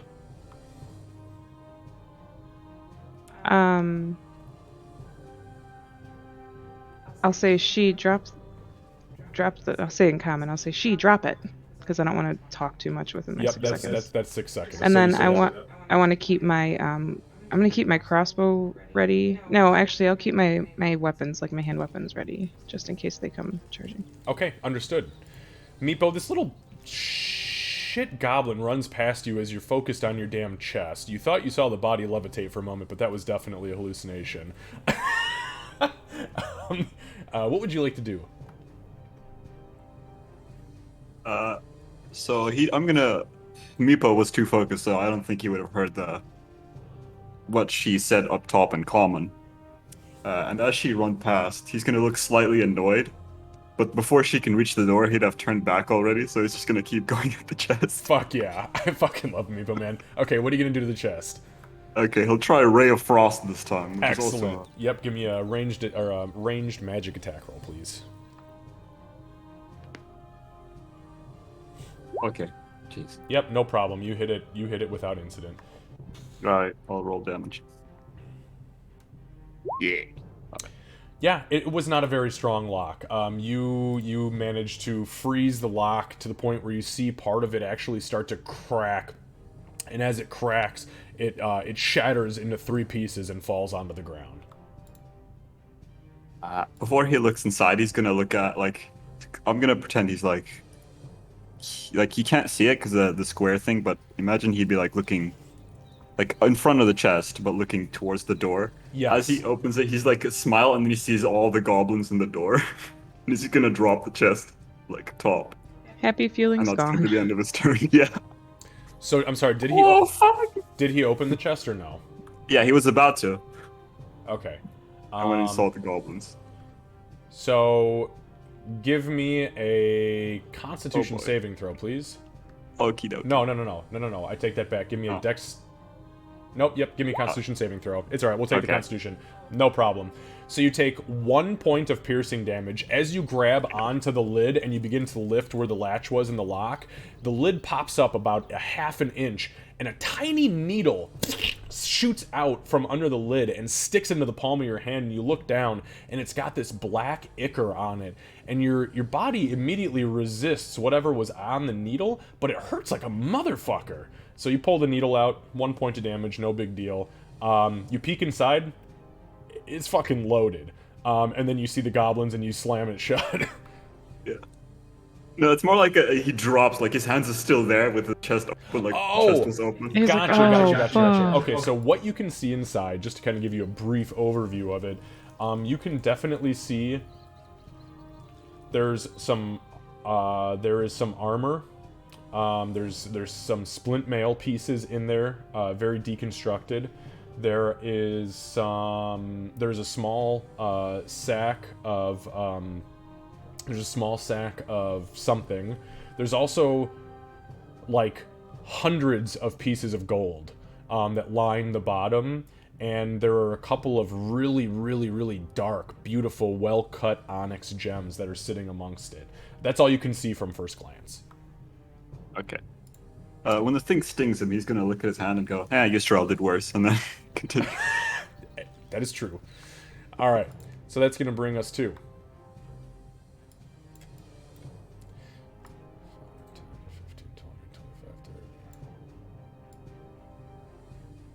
So this goblin runs up to the door and takes a defensive posture. She. I sent you a super fast clarification question. Give me 1 sec. Sorry, I don't have Discord giving me no your worries. No worries. Yep. Everybody. Fuck. They're nasty. They're fucking, I mean, hey, there's big market there's big market in youth.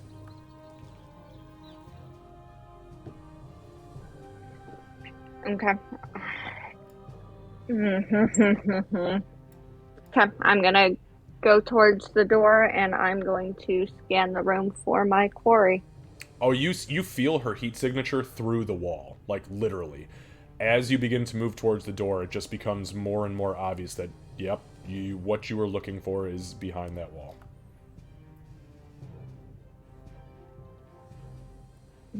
Okay, then I'm going to see if I have a good. I'm assuming the same kind of blackout zeroing in on her thing. And Yeah. I'm going. Okay. So Yeah, where I'm are gonna go you? for her. Where are you moving? Sorry, you just moving to like there. Sorry, I didn't mean to move your character for you. I was just curious if. No, that's actually exactly what I was about to do. Perfect. Yeah, and if I've got. Yeah, I mean, you line see of her sight- clear as day. She is standing right there. She is shouting orders to people. She's not very tactically inclined, so she didn't realize she was like in the doorway, but she was in the doorway. Well, dead quarry is no good, so I'm going to see if I can shoot to wound. Okay, so you're going to... I don't know if called shot is still a thing. Called in shot this, is not a thing. If you shoot somebody with a fucking arrow, you shoot them with an arrow. If you have a special arrow that just like has like a blackjack on the end of it, then you can maybe try to knock them out. But yeah, no, it's if you shoot her, you're gonna shoot her. Ooh, Yeah, we need those. I'm going to shoot her. My intention is not to kill her, but I'm gonna shoot her. But you know, worse things have happened. So yeah. Which direction does that door open, Kevin? Yeah, like opening a door to a dragon. That's a good question. We'll say it opened inward. Toward us. Yes. Thank you. I didn't want to roll that one. Yeah, 23 will definitely hit. I really hate being so low on the initiative right now. So you rear back on the longbow and you let your arrow fly, and it strikes true. It hits her as she's turning towards the north to shout orders to the goblins that are up there. And the last words you hear in Goblin, anybody who speaks it, are, "Get the children out through the western wing." And the arrow cuts straight through her jugular veins. She collapses to the ground in a heap and begins to crawl around, trying to, in vain, scream orders to people to get the women and children out. Any other actions, she? No, I don't think so. All right, Bofer. Disregard. This is round 7. Wait, I have no actions at all? Well, Even you though can. she's- Yeah, I mean, you can move if you want to. But do I have an action? Depends on where you go and what you do. Closing the door. So you get up to the door, and you see her presence in that room, and you turn around and you begin to fucking run again. Okay. You literally cannot look at her until that spell fades, and she's not Okay, so technically. She's not on dead this yet. side. So just so we're It clear. opens on that side, not this side. Correct. Got it. Yeah, that'd be an awkward fucking door if it opened into the right like that. It's a left-handed door handle. Or a left-handed hinge, I should say. Alright, so anyways. So this goblin comes up here. He's going to turn, and he's going to try to fire at she with his short bow. And you hear the goblins are now screaming, "Oh shit! Oh shit! The Oracle is dead! The Oracle is dead! Grab the women and children! The slavers have come for us!"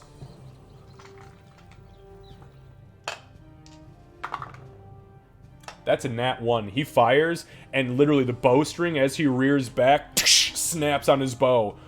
He looks very panicked. Instead of that, can I request that it just flies past Meepo? Sure. It flies under She's legs, and literally, as Meepo's got the chest open, there's this arrow that off the wall. Alright. So this goblin runs down here, and the door to the east is opened, and for his verbal action, anybody who speaks Goblin can hear him saying, "Quickly! Quickly to safety! Out this way!" Ree. Alright. Ree will do what she did before, and... How do you do that? Button. I forgot what that button is. Kevin, what is that button that you do with the arrow? Is it shift or control? To do the measuring? Yeah, the arrow thing. Yeah. It's on the it's a fourth button down. It's kind of like a circle with a ruler. Right, snap In to it. center. Snap to center, yeah. Oh. Meepo likes. Cool. Yeah. So does Lucy. Sorry, I realized I took my finger out the button. She'll just turn her back to the other goblin's like, what will it take to turn you off for a minute? Stop it! Coming from the barbarian, fuck. I know! This is saying a lot! This is a pretty big deal! Can I say anything in the 6-second thing, verbal? You can reply. Yeah, you can give like a single sentence reply.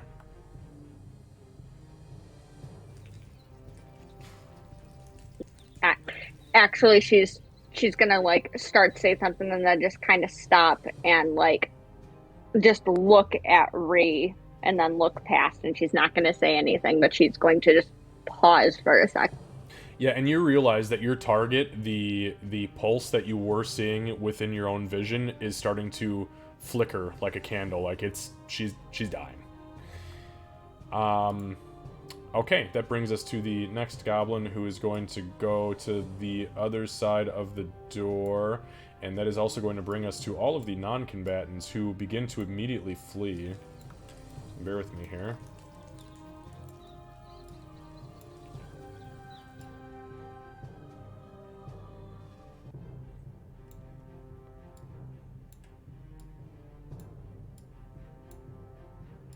That's so many objects. So many objects. It's a lot.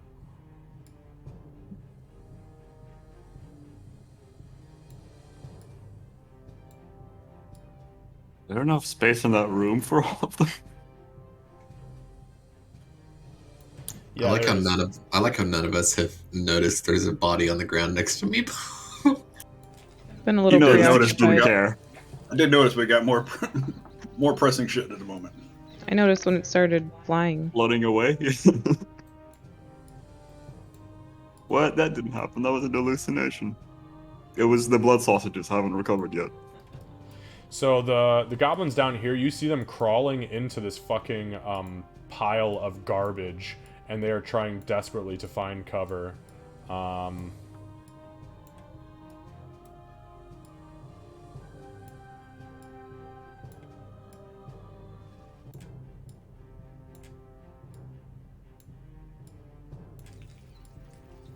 Alright, so one more little thing here. This room down here is now opened up, as the goblins were attempting to flee, and unfortunately they're not very smart creatures.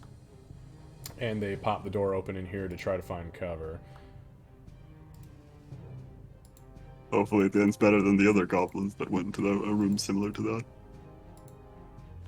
Suicide pact. Yeah.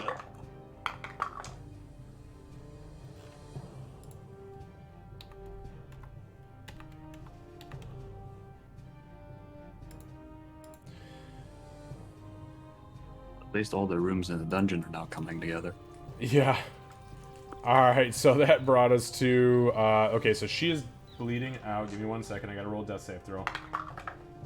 Actually, that was a success, so that's a good sign. Okay, so she's good.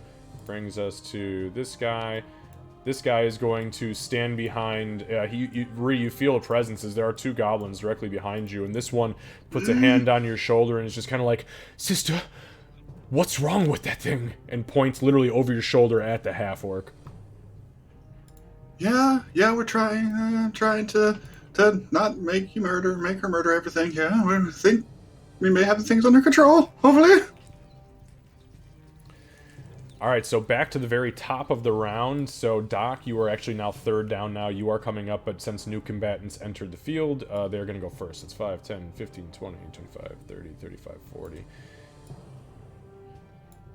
So 3 more goblins, armed goblins, I should say, we will call them quote-unquote combatants, exit this room, and they immediately swarm around the oracle, and they all are desperately pulling out bandages and different sorts of weird poultices and mushrooms, and they flip her over on her back, and they pull the arrow out. One literally sticks its thumb in the arrow hole as the others begin to bandage around the wound and pour different poultices in her mouth. So that is their turn.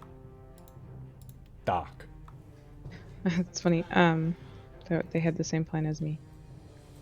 So I'm gonna move in here, and I realize that I'll be risking opportunities of attack, but Doc's going to, like, kind of prance by and say, "First, do no harm." And she's running in here, Okay, right there. so I'm sorry, you said what do no harm? First, do no harm. Okay, I'm not understanding. What does that mean? That she's a doctor.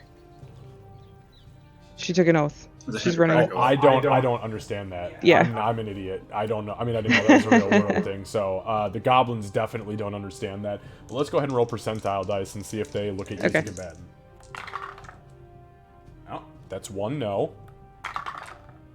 And even higher, no. They are way too focused on trying to keep this crazed half orc at bay right now. Okay. And then I want to use a charge from my healer's kit to bring her up. To stabilize? Okay, Yeah. so yeah, you push the goblins out of the way, and you realize that one of them was about to put a fucking poisonous toadstool literally in her mouth, and you smack it out of his hand, and you're like, no, damn it, son of a bitch, don't touch her like that. You pull out a small vial, you uncork it, you pour it around the thumb of the one goblin, pull his dirty ass thumb out, and you see the liquid start to seep in, and then you start to bandage the wound, and you see her breath go from death rattle to stabilized breathing. If I'm allowed to, then I'll holler out, "Close the door!" Okay, easy. Meepo, how's that chest doing, buddy? Well, Meepo, since an arrow just shot past him, Meepo realizes the danger. That's a lot of goblins. Meepo's gonna hop in the chest.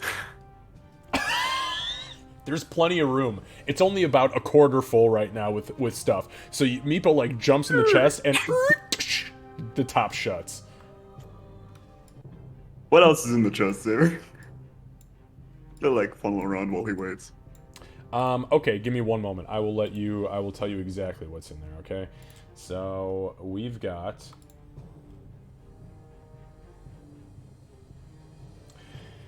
okay, so there is some splint mail which has been broken down. There is a set of silver earrings that are set with moonstones. There is a matching necklace that has 3 moonstones, 2 on the outside and a very large one in the center. There's 231 pieces of gold and 2 onyx gems inside of a small satchel. Meepo never got gold, so he's gonna completely misinterpret what that means. He is, however, gonna put on the earrings on the necklace. Perfect. Yeah. So you have a set of silver earrings set with moonstones, and you have a matching moonstone necklace. I'll just add custom item. Do you know how much they weigh? They're negligible. Okay. Okay. That brings us to the goblins are going to continue to assist in the efforts of patching. They're kind of trying to very badly assist Doc. They don't seem to be aggressive as far as the orc is concerned right now, but they are definitely trying to save this woman. The other 2 continue to guard the door. That brings us to She. Don't do it! Don't do it! So she's not taking in everything. I mean, she's not berserking, so she's going to stop, and she's going to lower the bow. Not string it under her back or anything. She's going to lower it though, let the arrow kind of off to the side, and then she's going to just put up a single hand. Not like she's not fucking surrendering to a goblin, but she's going to put up a single hand, and she's going to very consciously like turn away to try and show that she's not going to shoot at this time. And she's going to say, kind of hesitantly and common, "All right, not pray." Okay. Bofer, as all of that happens, you feel, as this is the same round that she came back to, you feel a soft presence in your mind. that sounds very reminiscent to the dwarf father who speaks to you regularly. And you hear him say, in crude dwarven, very old, ancient dwarven, "My boy, follow the path of the righteous, or I'll take your gift from you." And you feel him fade as the fear fades from your body. Thank you, Father. I will. All right, you go. You can act accordingly to your on your turn. I'm gonna look at what's transpiring over there and then see Meepo hopping into the chest. And instead of going down there and messing with all that, I'm gonna walk up there and see what he's doing. Yeah, so the chest lid pops open, Meepo. There's this sudden light as you're like you look down, and literally Meepo looks like just the cutest little fucking thing you've ever seen. He's just finished putting the earrings in his ears, and he's just cinching the necklace up, which hangs very beautifully around his white scales. Moonstones on white scales look good, by the way. And he just kind of like looks up at you, and he's putting jewelry on in his chest that's full of Meepo, gold. And I love the jewelry, but what the fuck are you doing? It's a cobalt nature, no? It's Go for the shiny. wait, what is that? What is that thing doing on the ground? I'm gonna look at the body. it is a body of a human male. From where you're at, it's a little bit tough to discern. Go ahead and give me a medicine check, though, real quick, since you're obviously doing this as your action. Sorry, is it? Yeah, go ahead. But like, what are the two other 7. stones you said is in here? Like onyx or what? Yeah, they're onyx. 2 onyx gems. Okay. So with a 7, this guy is dead. He is very, very, very dead. And he has been stripped of all of his armor. He's wearing some garb right now that it matches the family colors of Mayor Vunor. Shit. All right, that ends Bofer's turn. Ree. Okay, Ree will, she'll, so did you say she turned around, like she's not facing me right now? No, she's not all the way. She like kind of half turned to show that she's not zeroing in on the lady past. Like she's Ree's gonna aware, kick but her into she's the not pit. quite as predatorially Kick her into the focused. pit. Okay. So Ree will grab the doorknob and just kind of doing this the whole time. Close the door behind her. Okay, fair enough. Wait, okay. What's the question? Oh no, I'm just the situation now. We split up the party. You started this whole thing, so I don't even want to hear it out of you split the party. Hey, I didn't know. Oh, bullshit. Yeah, just okay. Certain That's called meta. people. It's called meta. All right, so you shut the door. No problem. And I'll just as would I have a speaking action? Oh, absolutely, yeah. I'll just ask Doc how's she looking. How's she looking? Is she dying still? You want me to wait till my turn? No, you can respond. Is she stabilized? She is stabilized. Yeah, she's breathing fine now. She's not death rattling. She's gonna be okay. Okay. Because somebody's got to be able to wrangle these kids, because they're just going to walk into an army of kobolds. Exactly. All And right. that's it for me.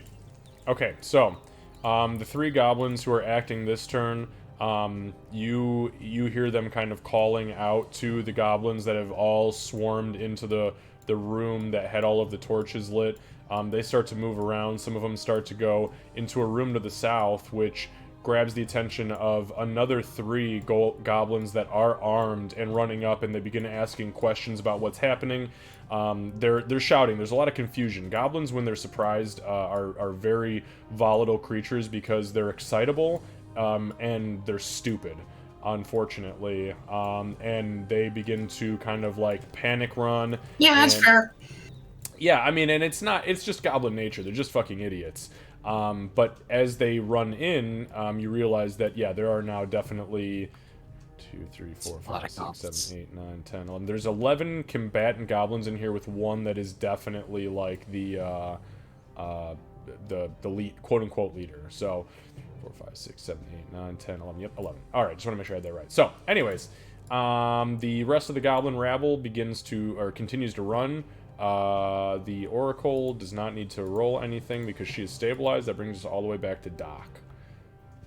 And nobody's attacking you guys. Everybody is just kind of like surrounding and making, looking around, so. Okay. Once I know that she's good, I will stand up and I'm gonna take almost like a protective stance and just kind of waiting to see what she's gonna do. But also not fully letting my guard down with the goblins. So basically I'm just ready for everybody to attack me. Okay. If anybody takes hostile action against me, I will respond in kind. Yep, absolutely. All right, Meepo, what are you doing? Meepo will peek out of the chest and see what's happening in the room. It would seem like everyone's calmed down, so he's gonna hop out with like. Yeah, so probably you see nothing in the room. The door has been closed. She is looking kind of away from where you guys are right now. She's kind of like half turned like that, and you as you're jumping out of the chest, you hear the door close shut, and it's just you, Beaufort, and she in this room. Well, he's deathly afraid of she, so he's gonna just move over here to Beaufort, and he'll check out what this is, because he does not want to go into the room. Okay, so you begin to look at this thing. It is a very actually here. Let me give you 1 sec. God, you're investigating all sorts of shit. This is a multifaceted encounter, my friends. He'll probably do it while sitting on the chair too. He'll like look over. So it is very clearly a creature in its infancy that appears to be a weird plant-like, almost like twisted out of twigs and dead branches. I'm going to show this to everybody. You can see what it's called. It is called a twig blight. But it is a creature, very clearly. Like, as you approach it, 2 little eyes flicker open and look up at you. It's kind of like Baby Groot, but chaotic evil Baby Groot. It kind of like claws out at you, but it's rooted in the pot. It cannot physically get out of it at this point, so you kind of jump back like, what the fuck? And it does notice your presence and kind of claw at you a little bit. In that case, he's used to this kind of behavior. I cough, Calycrix. So he's gonna find it the most adorable thing. He's gonna not pick it up, be like, he'll pat it slightly as it claws at him, and be like, "You're there, people take care of you."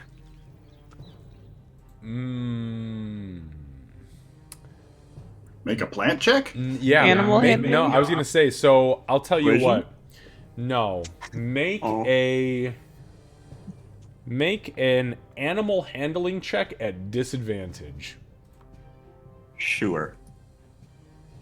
I wanted to roll with disadvantage, but that's already bad.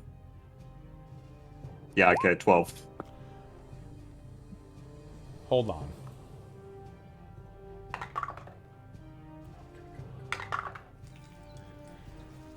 So you kind of put your hand out and you say, "Don't worry, Meepo, he will take care of you. It's okay." And the weird plant thing settles ever so slightly, and its hands go back down to its side, and it does not attempt to viciously claw at you. And it looks at you and just kind of stares, unblinking. And that's going to end Meepo's turn. Yeah. Alright, so the goblins, the other couple goblins in here, they're literally just running around and they are looking and say, "Does anybody have healing for the Oracle? We need to get her back up. Please, if that thing comes for us, we're done for." That's going to end their turn. She. I'm going to turn to Beaufort, and she's speaking very carefully in measured tones in common. Be like, she needs healing. I'm going to move away. She needs healing. She may be stable, but she will die otherwise. Will this end initiative? Because I am super slow. It could. Are you guys? Now, I did not start this combat, so are we quote unquote non-combatants at this point? The goblins are very absolutely clear. am. The goblins are Non-combatant. 100% non-combatant at this point, unless somebody shoots them in the face. Same. Meepo's preoccupied. All right, so we will go ahead and call that the end of our All right. combat initiative. So yes. So I'm gonna She's- walk up to him first. I say, I hear you, but this needs to come first. I'm gonna look for the ring that should be on his finger. The ring is not there. I know what you're looking for. It is not there. I know. Damn. However, She- Bofer, you are from Bree. This is him. This is Talgan. This is Mervunur's son. I know. With 100% confidence, he has been dead for probably 5 or 6 days, as he is very early in his stages of decay. But he is 100%. It is him. You've seen this kid. You grew up with it. You grew up around this kid. It is him. Damn. But he does not have his ring on. Damn it. Nor does he have his armor. Nor does he have his weapon. They took away. He took it away from me, Maya. You're fine, Lucy. Do your thing, brother. They killed him. They fucking killed him. Well, he's dead. She's still alive for now. She needs healing. And I'm going to go and sit with my back against the wall, so I'm watching the door. And I'm just going to kind of just bow on my lap and just wait. Okay, fair enough. I'll find answers for you, my friend. Whichever god you served, may you be happy in the afterlife. I'm gonna go ahead and walk out the door, push it open with thaumaturgy. So the door actually opens, but thaumaturgy either way. The door swings open towards you. You step through, and as you do so, you see like a dozen goblins, all of which immediately draw swords and like throw them up over shields. Ah! And they realize it's you and not the crazy half-orc lady, so they sheathe their weapons and they kind of step aside. And you step in. Make way. They step the fuck aside. See, that was the difference between command and intimidate.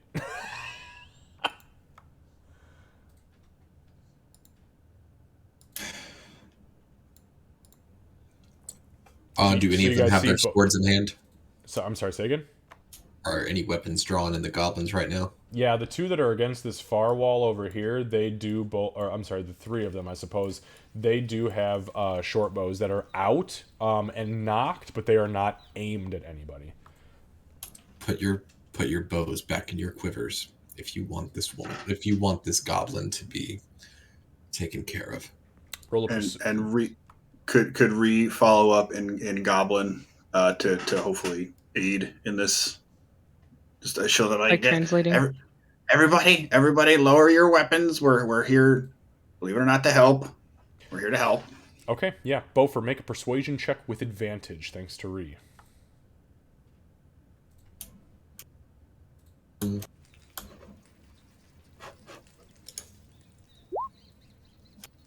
Okay, give me a sec.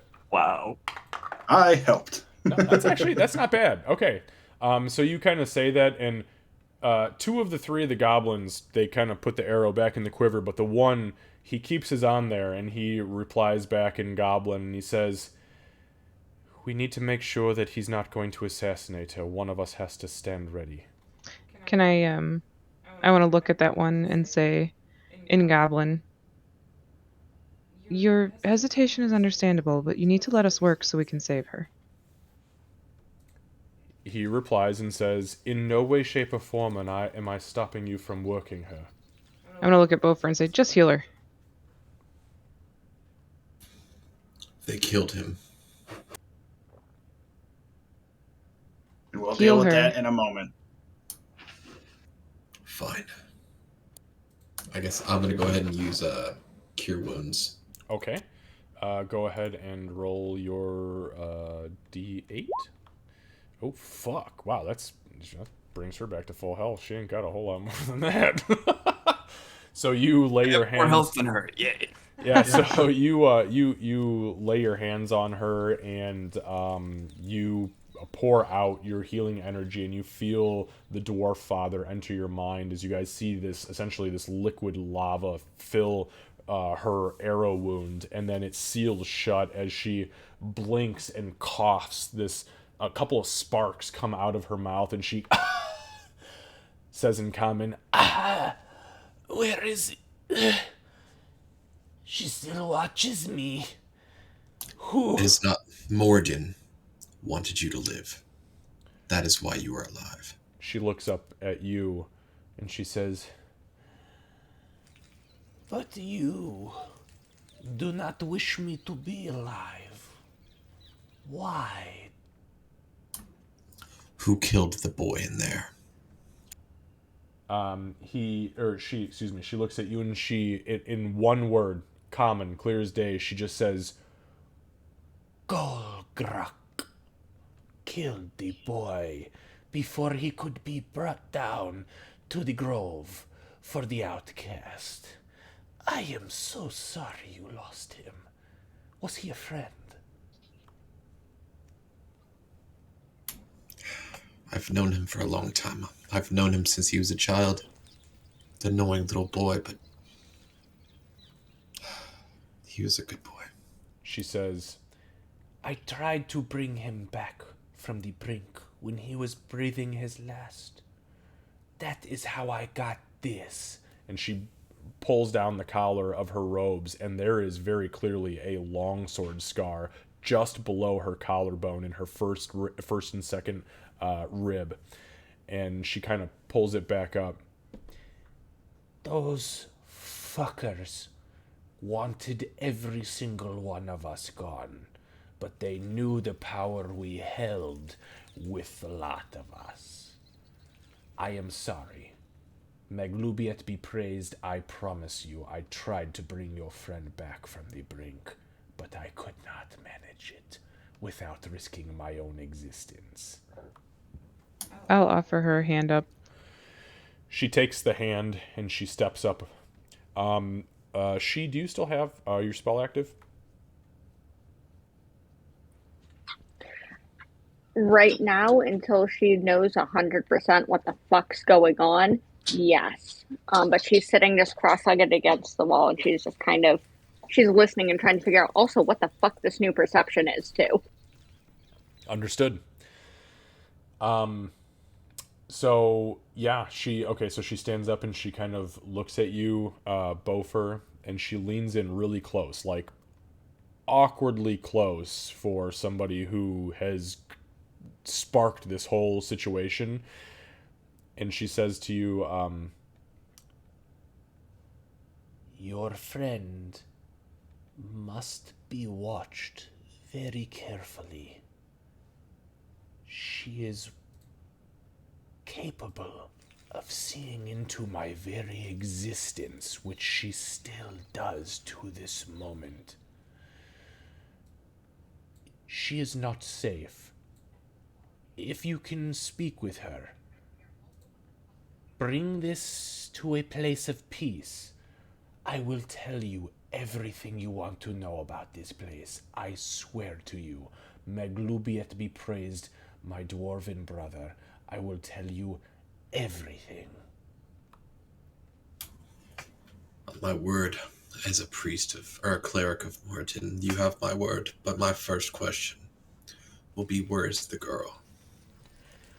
She is in the subterranean, down the well.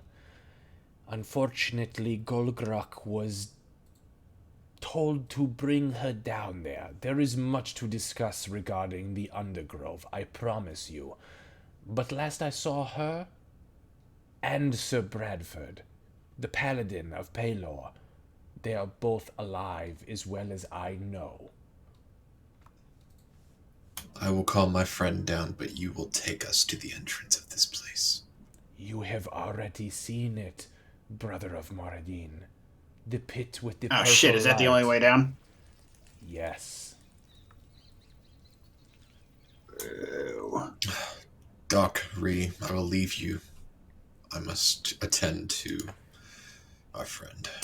Don't go down that hole on your own. That'd be real dumb. Bofer, as you turn, you feel a small hand grab the back of your chainmail and yank you back about 4 inches. And you feel a presence kind of brush up against the side of your face, and you hear, in Dwarven, the way down is not as difficult to climb as you may think.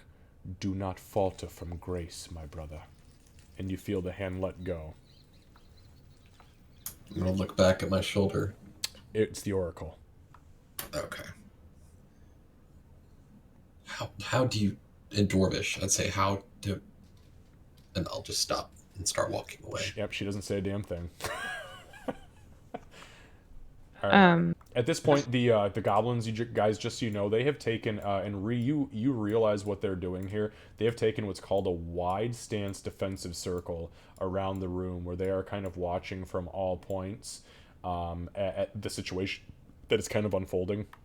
The civilians and the non-combatants have not come out of their hiding places because goblins are very good at 2 things: hiding and reproducing.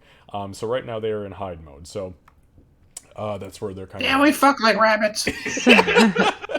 Since I'm over 7 feet tall, I'll kneel down so I can be as close to like eye to eye with her as possible, and I'll say, you need to get all of the innocents out of here.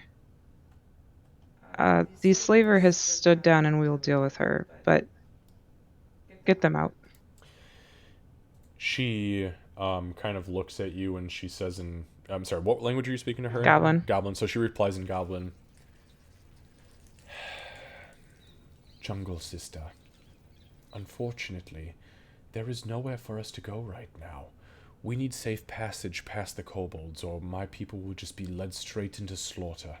I can get them to a safe location, and we can bunker down until you've finished below, if that is what your intention is.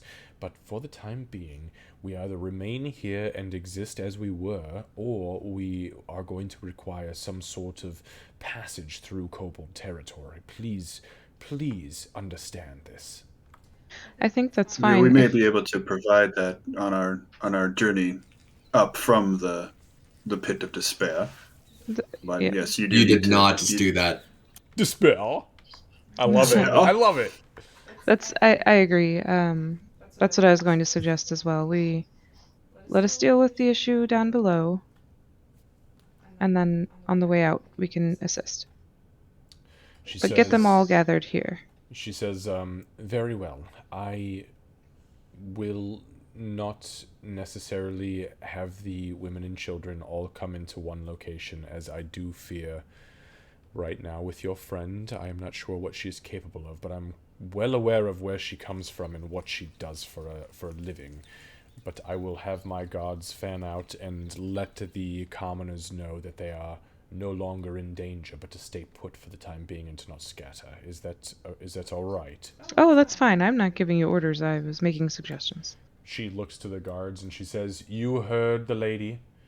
Reach out to the commoners. Let them know that they must stay put for the time being. See to the children and the elderly who may be very frightened at the moment, and let them know that the harm has passed, but we must remain hidden."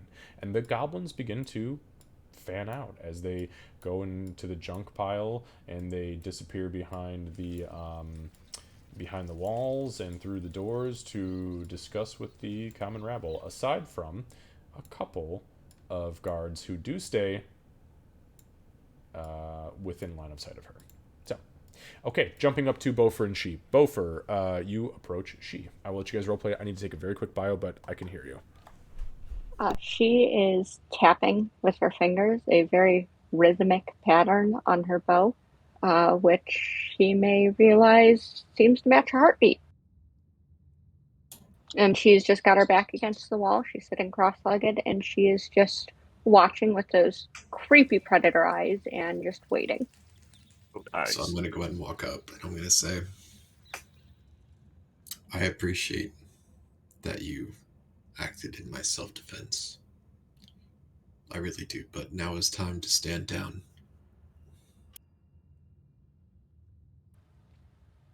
As I sit here and they sit there, or stand there. Can you release this spell? Spell? Isn't it? The hunter's mark. Oh, as a player, I know exactly what you're talking about. She says spell. Oh, okay. Let me think. The woman in there, as I healed her, she said that you could, that, I don't know how to explain this, but you could see through her soul. To kind of cock her head to one side. I love that. She's gonna cock her head to one side and sorry. It's a poppers. Yeah, and that was the first time that you've ever heard anything about like, no, you don't do magic. You don't do magic. But the fact that he just said that woman said that you were doing magic on her, you're just like, what the fuck? Like, there's that dawning realization of, what did I do? Was that really magic? There is a complex inner what the fuck. She also called you a slaver. She's going to kind of cock her head to one side and kind of process and continue to listen to that heartbeat. And it's going to take a moment, and then her gaze is going to kind of focus on him again and be like, I have never had magic, so I don't know how I would see into one's soul, but I can feel her very near. Bofer, as she's saying this, you are well aware that her eyes have completely changed over from normal humanoid, like half-orc eyes to bird eyes. So you know how hawks have like these really wild pupil and iris changes? Her eyes are literally zooming in and out as she looks literally like through you towards the wall and speaks to you as she has these giant hawk eyes. Nice. I know you're not seeing me. From what she's been telling me, you can only see her. And I'm sorry, Kat, for clarification, that is what you were going for, right? Did I not just step on your toes? Oh yeah, no, that was 100%. Okay, I just wanted to make sure. I just wanted to make sure I was not stepping my boundaries. So that was perfect, and her fingers are just still tapping out in rhythm with that heartbeat on her bow. She's listening to two things at once. What you were using, it was magic. It's easy to tell from what she's been telling to me. I've never heard of anything else. I've never even seen anything that you could sense something with just your eyes from somewhere else you can track. She said that you could feel her heartbeat. Her eyes are going to kind of widen, and she's going to kind of look at Beaufort there, and she's creepy as fuck as it is. She's going to like nod a little bit and raise her hand so she's tapping like at the air in beat with that. Is this the heartbeat you're feeling? Because can I make a medicine check? Got it. Yep. Because you understand heart rhythms. I mean, you've got to. 5. It's tough. She's being fucking creepy with these hawk eyes and tapping at you. Are you looking at my heart right now? It's a little odd, man. It's a little odd. It's like, please don't shoot me in the chest. I'm just not ready for that.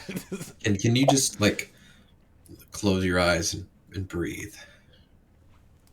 Because we can't go in there until she's done feeling like those eyes on her.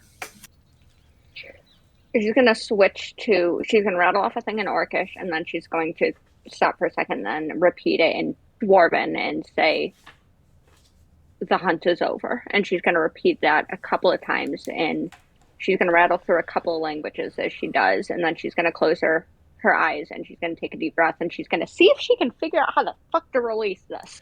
Yeah, and it's easy enough once you go through the first couple languages, because you speak a handful, don't you? You speak Yeah. at least 4. So you start going through, and so she starts in common, and she just whispers it under her breath, and then she switches over to dwarven, and you understand what she's saying, and then she switches to a couple other languages that you just don't fucking it just doesn't make any sense.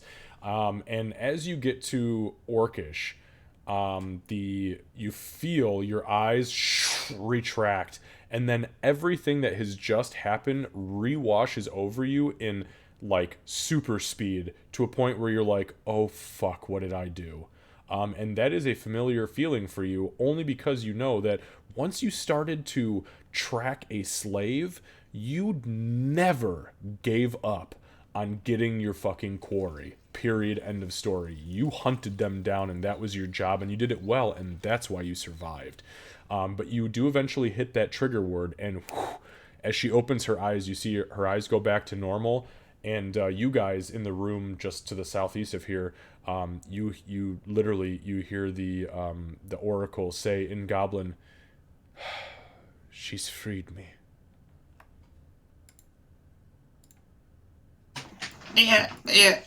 Yeah, she can be. Oh, sorry, this is in Goblin to her. Yeah, she can be a little bit intense, can't she?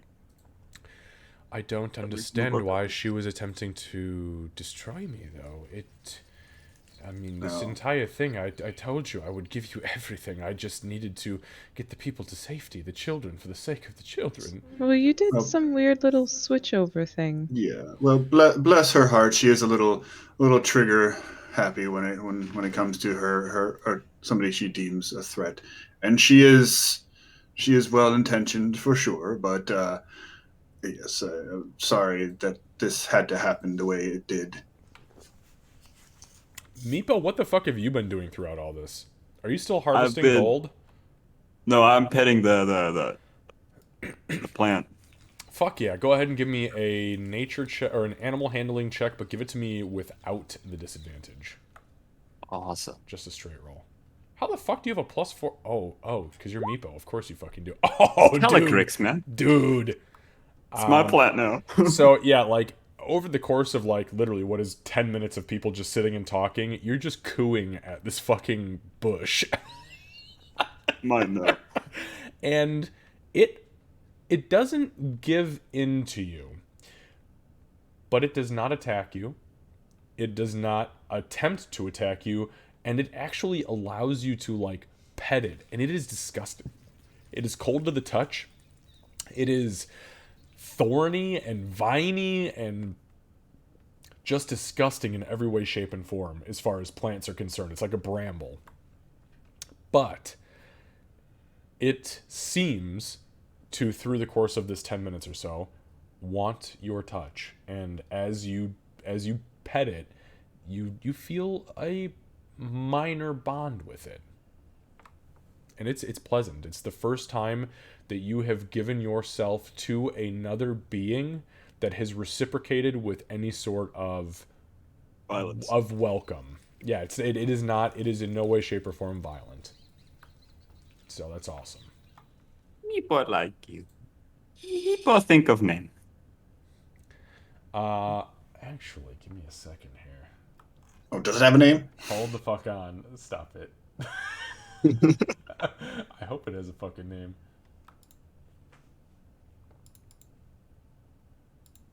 Oh, nope, never mind. Okay, nothing happens. Okay. Yeah, Doc's gonna move back into the main or the other room now. Okay, no problem. Yep. You see Bofer and she hashing it out, and Meepo is fucking petting a weird twig creature in a big vase that is also has like an arm kind of half wrapped around his left arm, and a little bit of like vine and leaf stuff kind of like caressing his shoulder. It's a weird little love affair going on. I'll go over to Meepo. All right, I'm gonna go and walk in the other room. Okay, when you walk in, the Oracle is standing. She has readjusted her shield. She does not have a weapon out, but she does have her buckler on. And she kind of sees you coming in, and in Dwarven, she says, "Dwarf brother, I wanted to say thank you. I felt the magic of your friend fade, and I assume it had something to do with you." There's no thanks needed.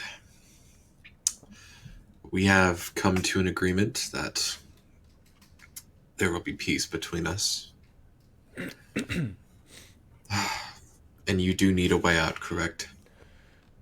We do, however, we are not trapped here at the moment. We can survive here for as long as we need.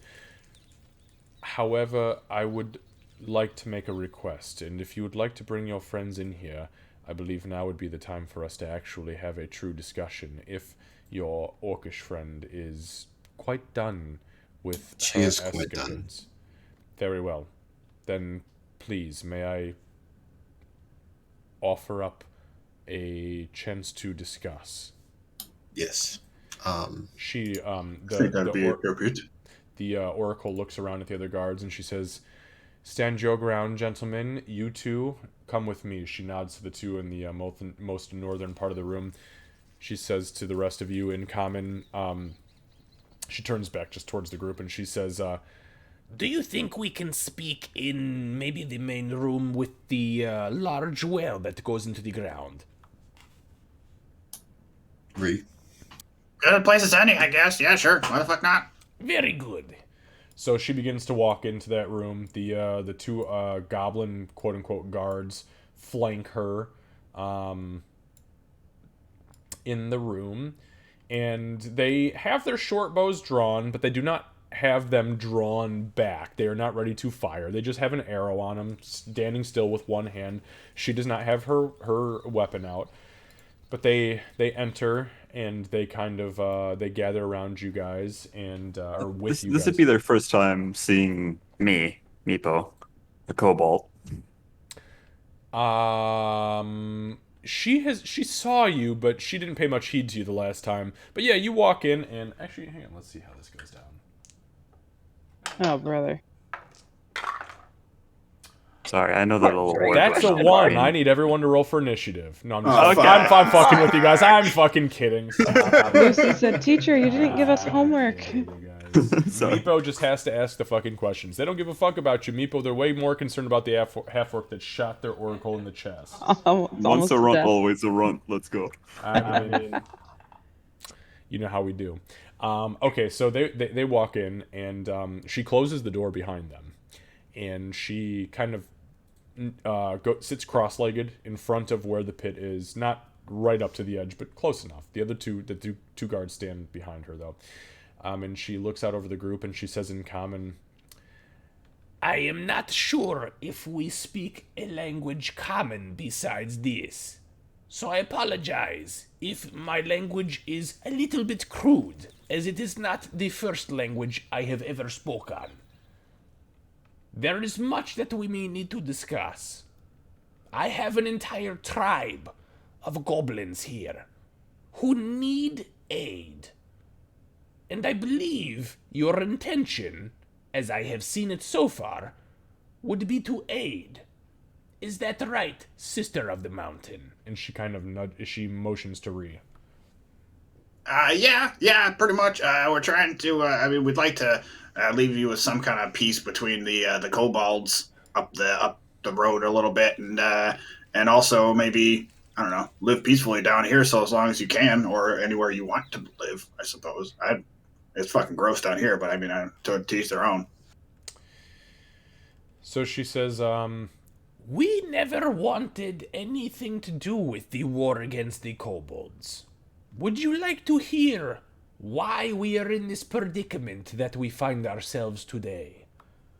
I would assume it was probably because of those asshole hobgoblins, right? I mean, they usually like to, like I said, manipulate and control. She nods. In everything you say, she nods, and then she says, I was led by a vision from Maglubiet about 8 years ago. from the mountains in Grell, where I met your people. Actually, I met your specific booyah. And he was a fucking idiot. But Rokog? Yeah, fuck that guy. Absolute moron. But I knew he had a purpose, and the purpose, obviously, as Maglubiat has seen it, was to bring you to me for this very moment in our lives. I saw a vision from Maglubiat, and he told me to seek out the Underdark in the caverns from the slice in the earth. I have not found the Underdark yet. It is still part of my vision. But when I came down here, I found two peoples. I found the kobolds, who were not very pleased by my presence, and I found the goblins of the tribe of Nirkuk. Nirkuk was the chieftain when I arrived. About 2 years after my arrival, we then... My goodness, everything get dark by Meepo. Oh my goodness. I bless the rains down in Africa. Okay, sorry. After Nirkuk die, which is because fucking Golgrak show up with a disgusting, twisted druid. His name, Bellic. They refer to him as the outcast. He take up underneath the area we live now. And guess what? Everything go dark. Everything go dark from underneath to up. Then they take out the chieftain and they cut his head off in front of the people. You know what that means? It means that I was the next in line to be the chieftain to these people. But do you think that I could possibly provide that to them while Golgrak and his fucking cronies ruled over us? They threw men, women, and children into the throes of Queen Yusdrael to be used like a fucking meat grinder. I wanted him gone from day one. Golgrak, that is. But I am not strong enough by myself. And the rest of the rabble, no offense, gentlemen, she looks up at the two goblins, are not strong enough to take on the hobgoblins that exist here. There is much worse below than the hobgoblins themselves.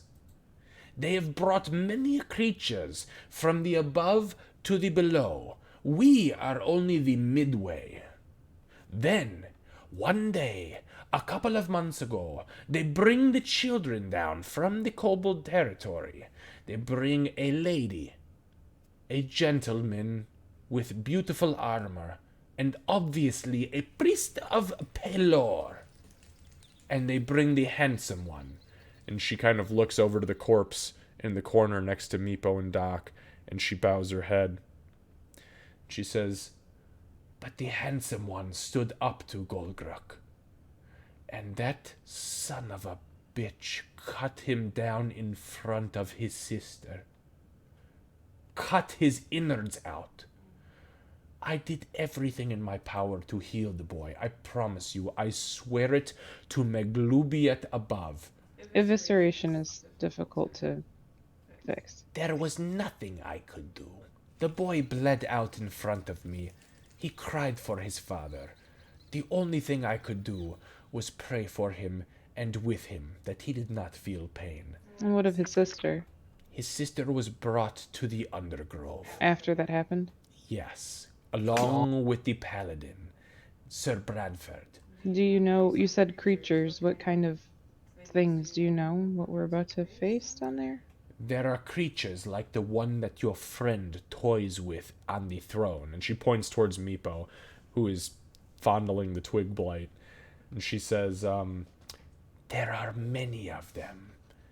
The outcast druid has found a way to animate those creatures. There are also bugbears, many of them that are used for gardening of some sort of compost for the twig creatures. I don't know anything else besides that. As far as the Undergrove is concerned, as I have not been there myself, I have only listened to what Golgrok has said. Okay.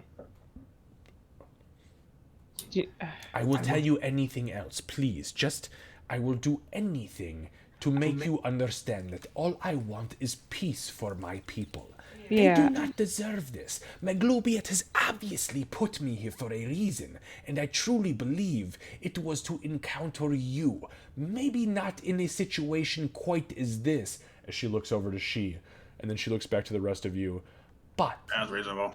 it is a situation we have found ourselves in regardless, and we must address it. I'm just Real quick question: Was Golgrox the son of a bitch I tossed into the pit? Yes, and thank you for that, Sister of the Mountain. Oh, you got him. Yeah. I'm trying. I know that there's got to be more.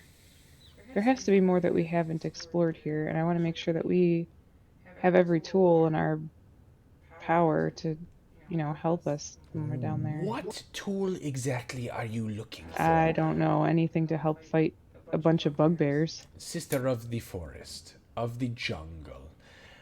My people are very resourceful. If there is anything we can provide you, from a fresh meal of stewed rat and fungi to a well night's rest, I promise you, I will do it for you. You tell me what you need. You have freed me from the rule of Golgrok him fucking self. Maglubiet, forgive me. But seriously, he is gone, and I owe it to you. So, what do you request of me? What can I provide to you to see you through on your own? Actually, I almost said quest, but I don't know why the hell you are here. Why are you here? Oh yeah. At this point, Meepo will put up his hand and go, "Who stole the dragon? Who stole my dragon?"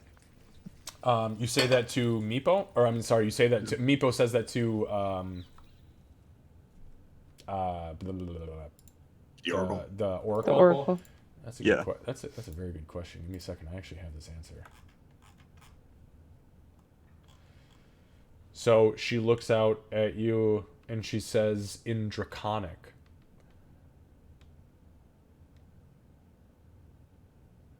"My brother of scale and cold blood, you request from us information regarding the dragon that was taken from your people, is that correct?" Yes, Meepo would like to know who stole my dragon.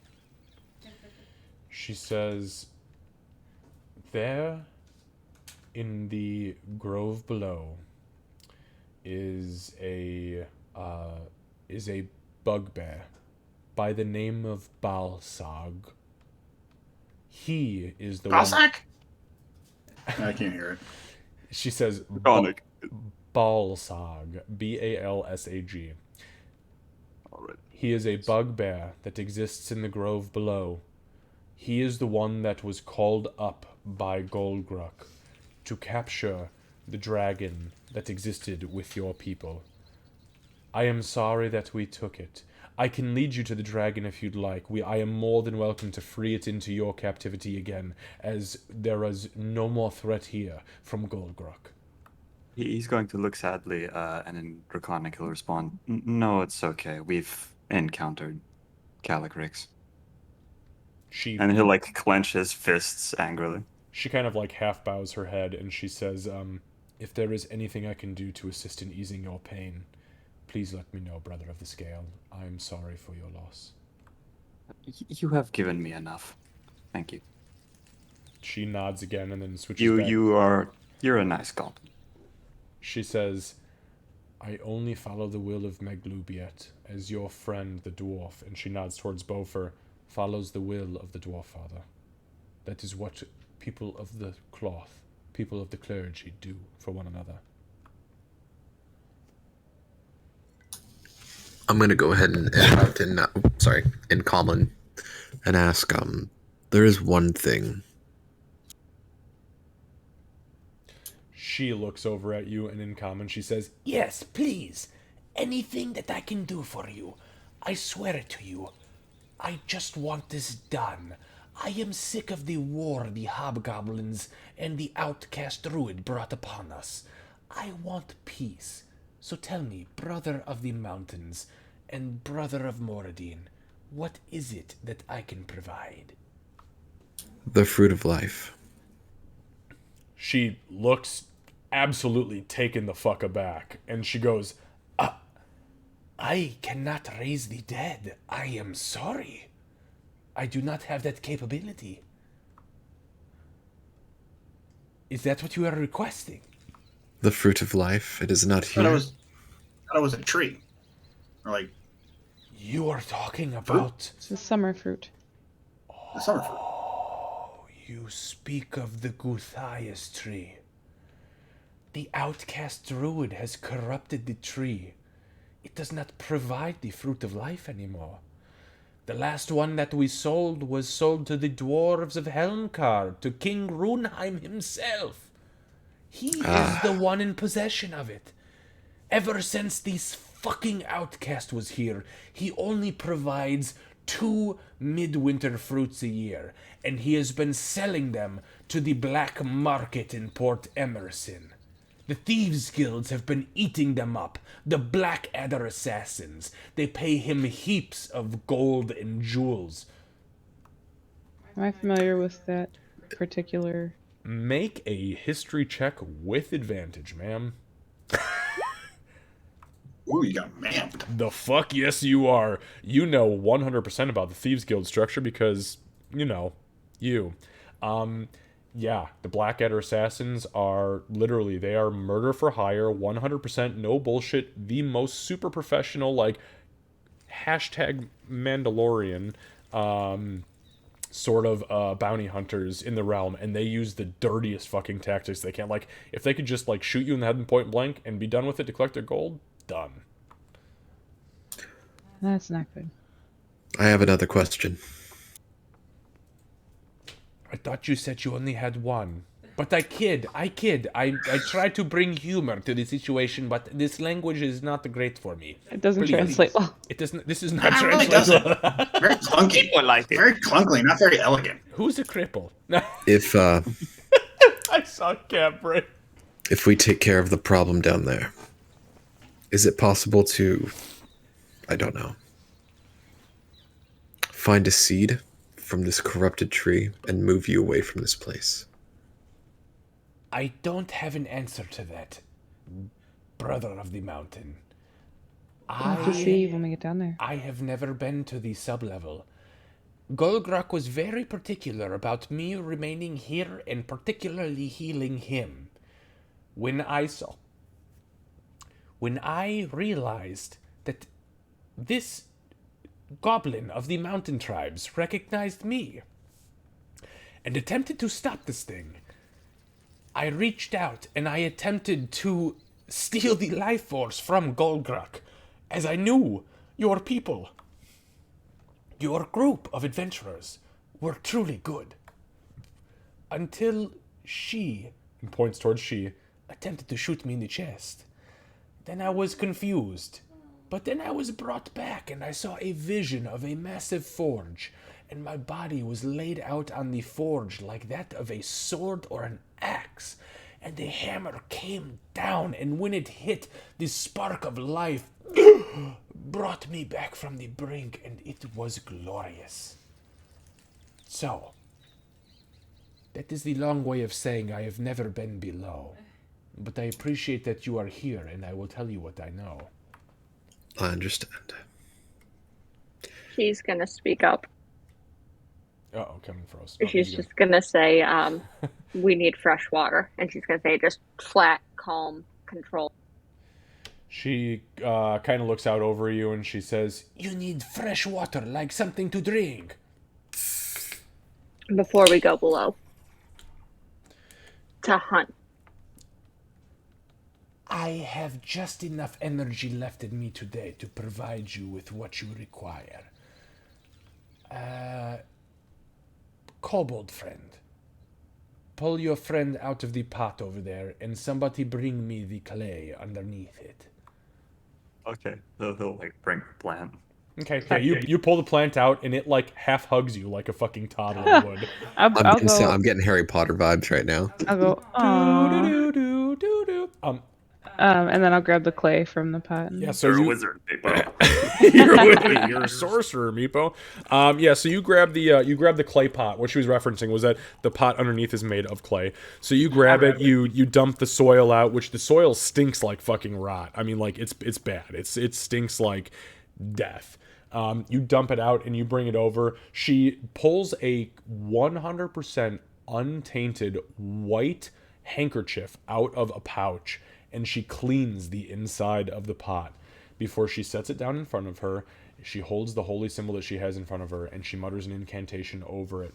As she does, she finishes the incantation. Her eyes flash blue for just a moment, and from her palm, you see this small swirl of energy form, and water, fresh water, begins to pour out.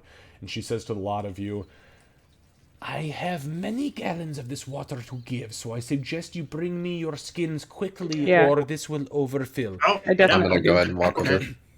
So we will say, for the sake of brevity here, she produces 30 gallons of fresh, potable water. Is it like a water hose coming out? Because if so, I'd like to drink from it as well. It is very fast. Yes, it is not a trickle. It is like it's not like a water hose like on spray, but it's definitely really fast. Like she's got maybe 40 seconds of this before it's over. Okay. Yeah. So she kind of like sprays you guys with a little bit, like splashes you to kind of like giggle at Doc you looks a little bit. Doc looks a little annoyed. Also, while this is going on, these torches right here, they're actually torches that I can pick up, correct? Yep, they are. I'm gonna grab one and toss one down into the pit. Okay, you toss it into the pit, and it goes down, and it hits the ground, and you see this burst of sparks on the ground. How far does that look away from me? Make a nature check. Actually, no. Make a survival check. Ooh. And she would have handed her nat skins 20. to someone else. Let's go. Give me a second here. I would have taken it. I would have filled yours. It is. Yeah, because they're like, she's not getting up and scaring the fuck out of these people again. It is exactly 80 feet from where you guys are to the bottom. Sister of the Cloth, you said it's easy to climb down, but that is almost a full 100 feet. It'll be fine. Just land on your feet. As she continues to pour the water out, she looks up at you and just says, Cling to the vines on the side. They are strong for the most part, unless you are too fat for them to sustain. Oh, Shots fired. she says, But I don't see that being a problem, as you look a little underfed, brother of the mountain. and her spell finishes as everybody gains full regeneration on water. I don't mean. I appreciate the water also, but you mentioned something about rat and mushroom stew. Is that what my goblin ears heard? She says, What are your intentions, my friends? Would you like to stay for the evening and allow us to show you true goblin tribal hospitality? It is early in the day, or so my senses feel, but No fucking clue what time of day it is. We can provide you with a meal, a full belly, a good night's rest, whatever you would like. Anything to make your journey easier, and know that you have a safe place amongst us while I still stand. That sounds pretty good to me. I don't know what everybody else. I'm gonna go and talk I'm to always down to everybody else party. thinking. There's one boy dead in the corner. We don't know how long till his sister's dead too. We also need to make Yeah. sure that we fully have resources. How are you doing, Bofer? I'm surviving right now, but haste is what we need at the moment. We can't Is let Gopher haste kill hurt us. at the moment? He lost 9 HP. I'm hurt. yeah, actually, Bofer is the only one in the entire group that looks legitimately injured. And he's got this big gaping wound where this ice shard blasted him in the fucking chest. Meepo, sorry, excuse me. Are you I did able to? apologize. He said that was for my dragon. Are you able to heal? Heal at all? Where you could assist our friend here? I'm not sure what kind of magic you have.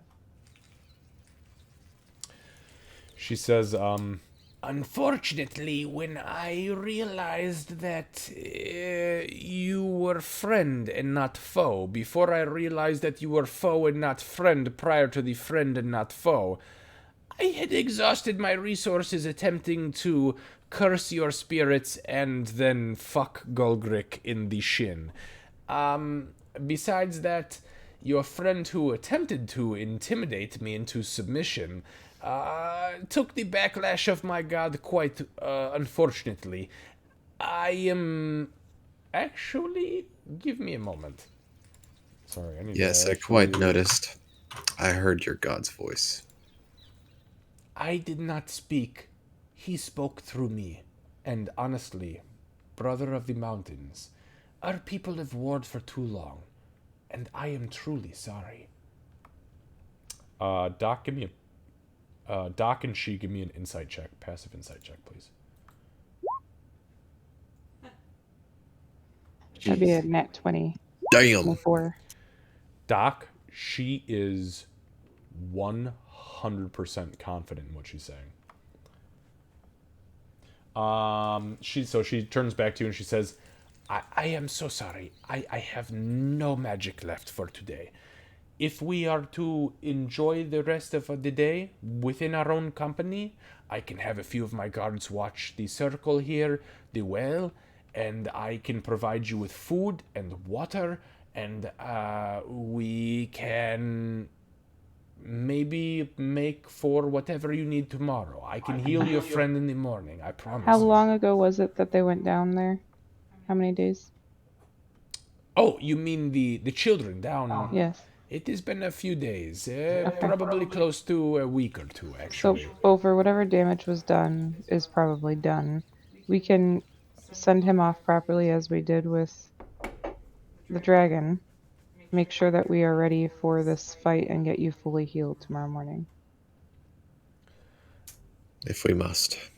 she says, I can take the body of the boy. We can pull him away from here, and we can keep him in a spot, and we can perform goblin preservation on him, which essentially consists of us salting his body to ensure he does not rot past where he is. Maybe you can take him up to the surface and bring him to his family. I can guarantee you, as long as I and my boys live, no harm will come to his corpse. I think that's a good idea. That's acceptable.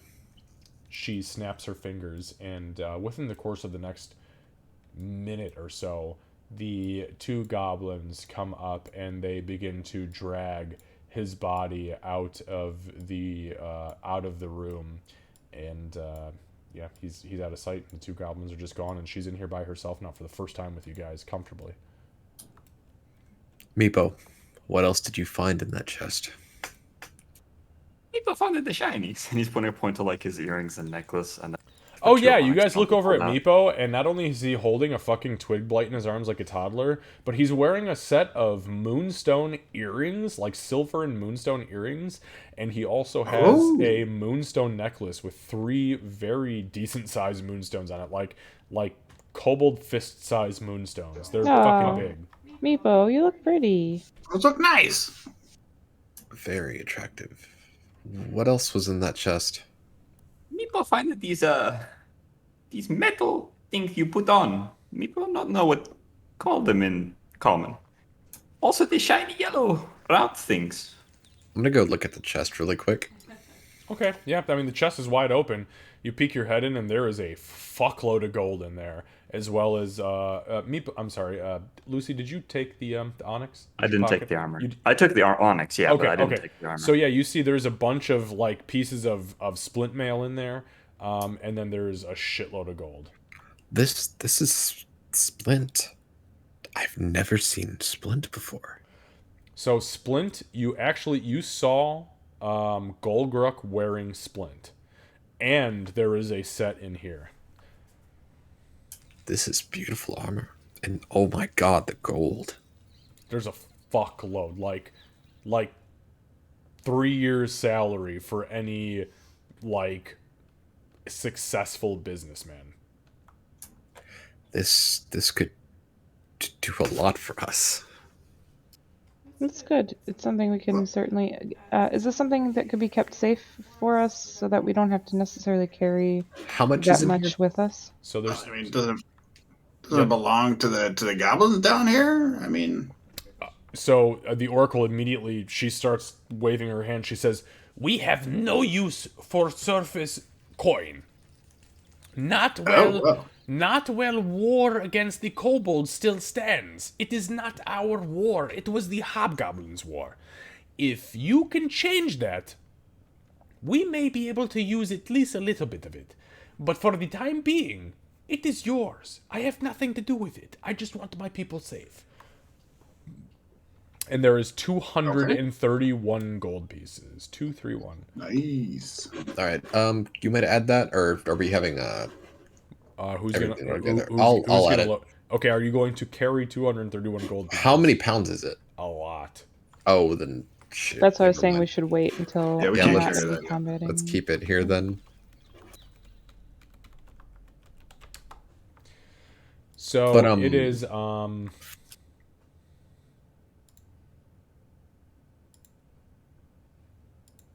sorry, I was just looking at it. So a standard unit of coin is about a third of an ounce, which is roughly 0.02 pounds, which means that what 10 pieces of it would be 1 no, 10 pieces wouldn't be 1 pound. The average character could carry, without any other weight, without being encumbered, about 5,750 pieces of currency. So yeah, it's a lot of fucking weight.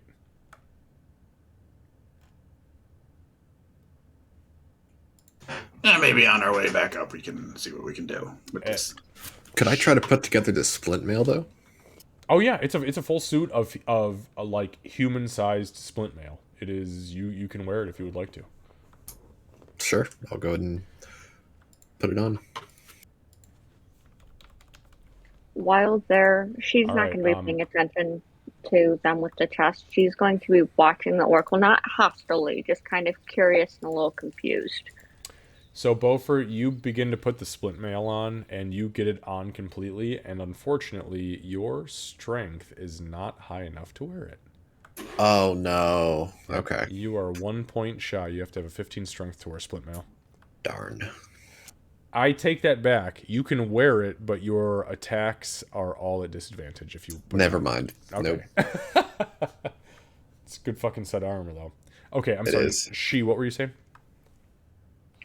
I said that she's not watching like them with the chest or anything. She's just kind of watching the oracle, not hostilely at all, just kind of a little confused, a little curious, just trying to figure out what the actual fuck. Give me an insight check. I would like to take the onyx though. Nope. That's fine. Nope. I took Lucy it. already took it. Oh, you did? Okay. Oh, that shit's gone. Give it to me with advantage because I know you've been studying her for a while since she's been talking. I know you. Okay, yeah, I'll take so 13 and 12. Okay. So as you look at her, you realize that a couple things. A, she is 100% convinced of everything she has said. Her conviction is absolutely fucking flawless.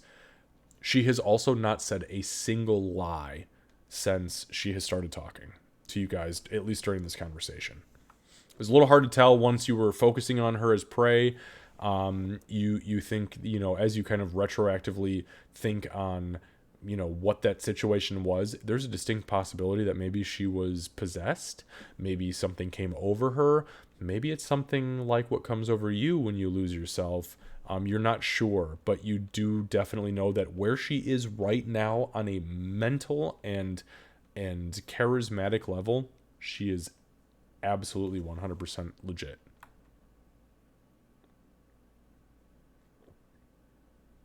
Okay. She's going to keep just kind of watching and puzzling. Okay, so quickly because I know it is already after 10, and Lucy, it is like fucking 6 a.m. Nigerian time here, 5 a.m. Okay, well, fuck me, I guess. We can go another hour. No, you stop it. You need to sleep. You're so young, Lucy. So, what would you guys like to do? They have given you free reign of everything you would like to do, see, hear, smell, taste. What would you like to do for right now? I give up. Let's have the goblin hospitality. Yeah, I think we're gonna absolutely. rest. Yeah. Really excited about that stew she kept talking about. All right, so why don't we do this? Why don't we leave ourselves where we are? We're going to pull ourselves back into a semicircle here, and Meeple's not going to leave the throne, because why would Meeple leave the throne? And we will say that for the sake of brevity, we are going to take another long rest, which I understand you guys have only done... This whole thing has only been about an hour. But there is no immediate threat coming up from underneath where this is. The hobgoblins have been taken care of, so everything is back to legit status. So, you have all, for the encounter, the combat encounter, have gained 110 experience. And for the roleplay / chest / twig blight / what the fuck she experience, have gained another 90 experience, which puts you guys at 901 experience, which means that you are all exactly level 3. So here is what I need for you in the interim. I need everybody for me to, in Roll20, to roll your hit die. So, Lucy, you will be rolling a d6. Kat, I believe, is a d10. Ree is a d12. Beaufort and Candace, you are both a d8, I believe. I got a 5. That is for your hit points, by the way. So what is it? D8 plus our... plus your Constitution modifier. Con, yeah. Yep. So, wow, we got some good fucking rolls. You guys are doing... That's not bad. Kevin, you rolled average. That's good. Yeah, exact middle of the road. I mean, that's. I'd rather you be there. Not bad. By the way, if you when you guys roll this, if you roll a 1, you automatically earn a 2. So just I do not accept 1s. So Kat, you rolled a 2. No. It's fine. You're a half orc. You got good constitution. It's all right. I repeat, oh no. Okay, so on that note, a lot of you earn special abilities at level 3, meaning your subclass. So I'm just going to go down the line here for people who earn a subclass at level 3. If you wouldn't mind just saying it so that I know where you're going with your character. It may be a little tiny bit meta, but I know that we're all mature enough to not let that impact us. So Candace, I'm going to start with you. So I believe rogues at level 3 get a subclass. Is that correct? I believe so. Hold on.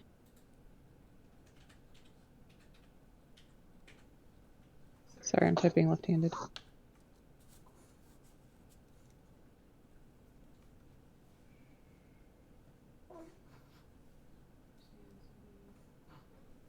I think I was going to be going assassin. Yep, I thought so too. I just wanted to make sure. Okay, so Doc is going assassin, and I knew that answer already. I apologize for making you say it again. That's okay. All right, so Boo Boo, you have already actually picked your subclass because you pick a domain, I believe, correct? Correct. Okay, so you are good to go. Kevin? Not entirely sure yet. I think I might lean towards totem. Fuck yes. No, yes, please. Yeah. Do not, please, God, for the love of God, do not go berserker. Go No. Oh, totem. I dig it. Yes. Okay. Well, actually, what even is berserker? I don't even. I'm doing totem. Yeah, it's like frenzy specialist. Like you go into frenzy, but like you rage, and then you can, for a free action, frenzy, and you do extra damage or gain extra attacks when you frenzy. But I leave myself like super open. You're exhausted. Right? Well, no, more than that. You become exhausted every fucking time. Terrible. Yeah. Okay. Yeah. I like where you're going with that. Boo Boo. We already got Boo Boo. Sorry. Lucy. You have already picked yours, Lucy, because you picked that at level 1. Kat, do you pick yours now, or do you pick yours at level 1? I do pick it, but I am not sure yet. Okay. Sorry, Lucy, go ahead. I have a question. So, I leveled up. You said something last time about exchanging a spell or something. So yes, when a sorcerer levels, you can exchange one spell of level 1 or higher that you currently know for a spell in that same bracket. So you essentially, so let's say you have a level 1 spell and you want to drop it. You can pick up a new level 3 spell if you want to, or another level 2 spell. You can essentially exchange one, but it has to use a spell slot. So level 1 Yeah. or higher. It cannot be a cantrip. Yeah. Okay, thank you. Absolutely. Hey, real quick, you guys. What are your bonuses to Constitution, Candace? 0. Boo Boo. Mine's a 3.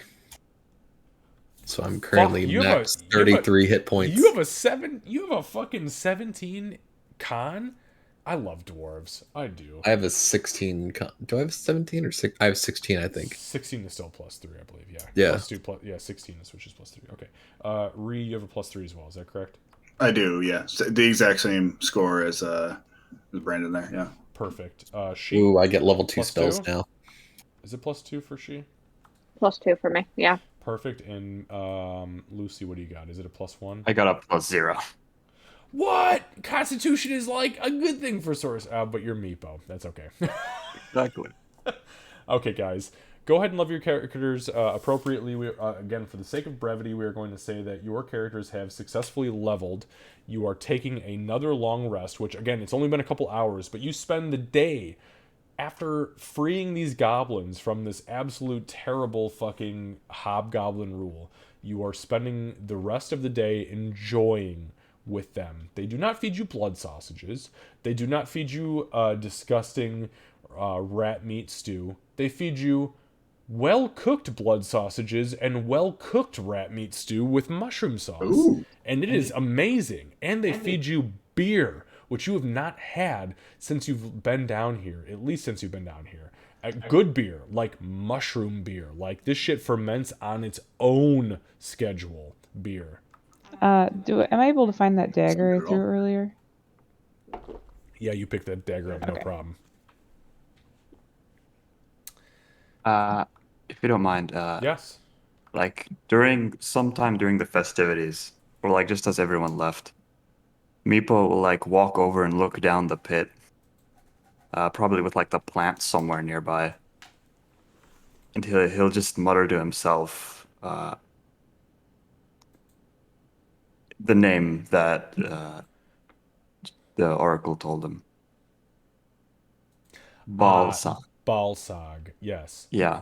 So you look over the edge of the pit, and the twig blight has pretty much not left your side at this point, as it expected to pretty much be bashed to pieces, just like Meepo would expect to be bashed to pieces. And you say, Balsag. And as you do, your voice kind of trails and echoes down the shaft, and you, for a moment, swear that you see a large shadow creep over some of the light that is the purple fungi casting this raw light underneath you. Just for a moment. You swear you see it. You're convinced you see it. Would that be like, does the shadow have like a shape? Let me counter that with, has Meepo ever seen a bugbear? No. There's also a torch down there. But it is fucking... It's that probably out by torch now. has been out, yeah. Aww. But yeah, it's a big fucking shadow, though. He'll just stare down. Ooh, I'm angrily. gonna have so much fun with these level 2 spells. They're good, dude. They're real fucking good. I mean, I learned some meta magic now, so that's gonna get. Oh, no, and meta magic is the best thing that ever happened to sorcerers. Hey, I what- know. what's- I what's- saw some of them. Were like, yes. What was the name of the rings that the son was supposed to have?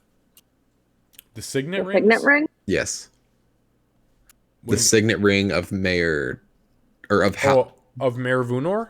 Yes, that's Yeah. what I needed to know. Yes, that's yes, what yes, I yes, needed yes. to know. Yep. And you guys have found a signet ring, but it was not of any of the Vunor children. It was of Caracas, I'm currently The wearing. ranger. I think I'm wearing that right now. Yes, you are. You creepy fuck. I think I figured out my level 3. Okay. If I have access to it, because I can't tell which books things are from, it looks like the Monster Slayer is actually more fitting than Hunter. Ooh, that's a good question. What the fuck is my? I've not. I'll tell you what. Send me a message in Discord. Actually, no, hang on. I'm gonna write it down as a note because Yeah. I will look it up right now. Monster Slayer basically looks like the shit that I just pulled, but personified. Like, literally, I get an ability that I stare at someone and can figure out how best to kill them. Okay, I will take a look at that, Kat, and I will get back to you literally in the next 25 to 30 minutes. I mean, sure. You know how I do. Come on now. All right, guys. Second level. We're gonna go ahead and call it here for tonight. It is Thanks, 10:15. This has been fantastic. This is I have never ever seen this module go the direction it has gone since you people have fucking been here. And yes, I mean you people. It is. What do you mean, you people? Yeah, it's so funny too. Once we start, because I've never had a goblin down here. I've never had Meepo make it this far. I've never had a dwarf down here. So when we start swapping languages, and it's like, oh fuck, they do probably talk really smart in their own language, even if it's only like base level. I mean, the role play opportunity here is just perfection. So I appreciate that out of all of you guys, and yeah, we'll keep going. Hopefully next week, just so you guys are aware, meaning Boo Boo, Kevin, and Lucy, so my legal team is currently in the process of reviewing my landlord's legal team's contract for my brick and mortar gaming store. So nice. and just for thank you for reference though, I will probably start being very fucking busy like 7 days a week at night. There may be a distinct possibility that I will need to reschedule a game once in a while to an earlier time if it fits everybody, which Lucy probably works great for you because it's like, midday Africa. Or I have made it very well known in all of my marketing stuff that we are closed one Saturday a month. End of story, because I will be playing my own D&D game with my physical crew. But I'm thinking of saying that Sundays we close, at 6:30 instead of 10, which would be my normal time. So I'm not quite sure yet. We'll see kind of how the analytics play out. But just so you guys are not surprised, if something shifts, this will not happen for a month. So we're looking at like the first to second week of March for this to be a thing. So I'm thinking we'll be done with this this chunk of the quote unquote potential campaign by that point, but if not, you've all been told. Understood. Yeah, Also, appreciate I love how like half of us can speak one language, the other half can speak another language. Yeah. It makes for some very twisted and intricate roleplay for sure, yeah. Like a few of us speak Gnomish, then Orcish, then Goblin, Dwarvish. And then Draconic. And Draconic, which no one speaks besides you. Yeah. Orcish, and I think I've got one of the kind of Fey style ones too, which, yeah. Yours is very particular because you dealt with a bunch of fucking centaurs. Yeah. That's it, right? Isn't that right? Yeah, because you've got Sylvan, right? Is that right? Yep. Yeah? Okay, that's what I thought. Yeah, Sylvan is not one of those ones that's normally spoken unless you're dealing with like red caps, pixies, nixies, grigs, or centaurs, or nymphs, or dryads. Okay, there's a lot more than I thought that were out there. Yeah, this module is actually really cool. I feel like there's a lot more role play. Which is weird normal. because, honest to God, I've run this so many times, especially in 3rd edition, that people have just been like, cook through it, kill everybody in sight, and it's the end of it. And now I'm like, oh my God, I have to give these people personalities. But it's great. It's honestly like you guys have provided me an opportunity to experience literally my favorite module in a way that just blows my damn mind. So, all right, guys, I'm going to go ahead and I'm going to step out for tonight. I'm going to find somebody to raid real quickly. and we will be in contact during the week, and we will see you next week on Sunday. Just do me a favor in the interim, figure out your characters, send me a private message, or if you want to share with the group, I don't give a fuck. If you want to hide what abilities you're gaining because of your subclass or your choices, that's fine. Send me a private message. If not, just put it in the D&D channel so we can see what's up. Sure. Sounds good. All right, Thanks, guys. We'll see you everybody. soon. Thank you. Night, everybody. Bye. Go get sleep, Lucy. No. Sure. I think Sayru's streaming. He is. This is what grass. People think unusual circumstances means complicated All right, taxes. guys. But We're gonna go tax ahead life expert and like me, raid it just makes things Sayru. interesting. So, give us the ambitious new startup, the failed small business. All of your dependents and dependents.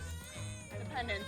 Yes, give us your surprise and Good God, inheritance. dude. Your What odd the injury- fuck is happening in this commercial? You gotta post the photo of Meepo and D&D.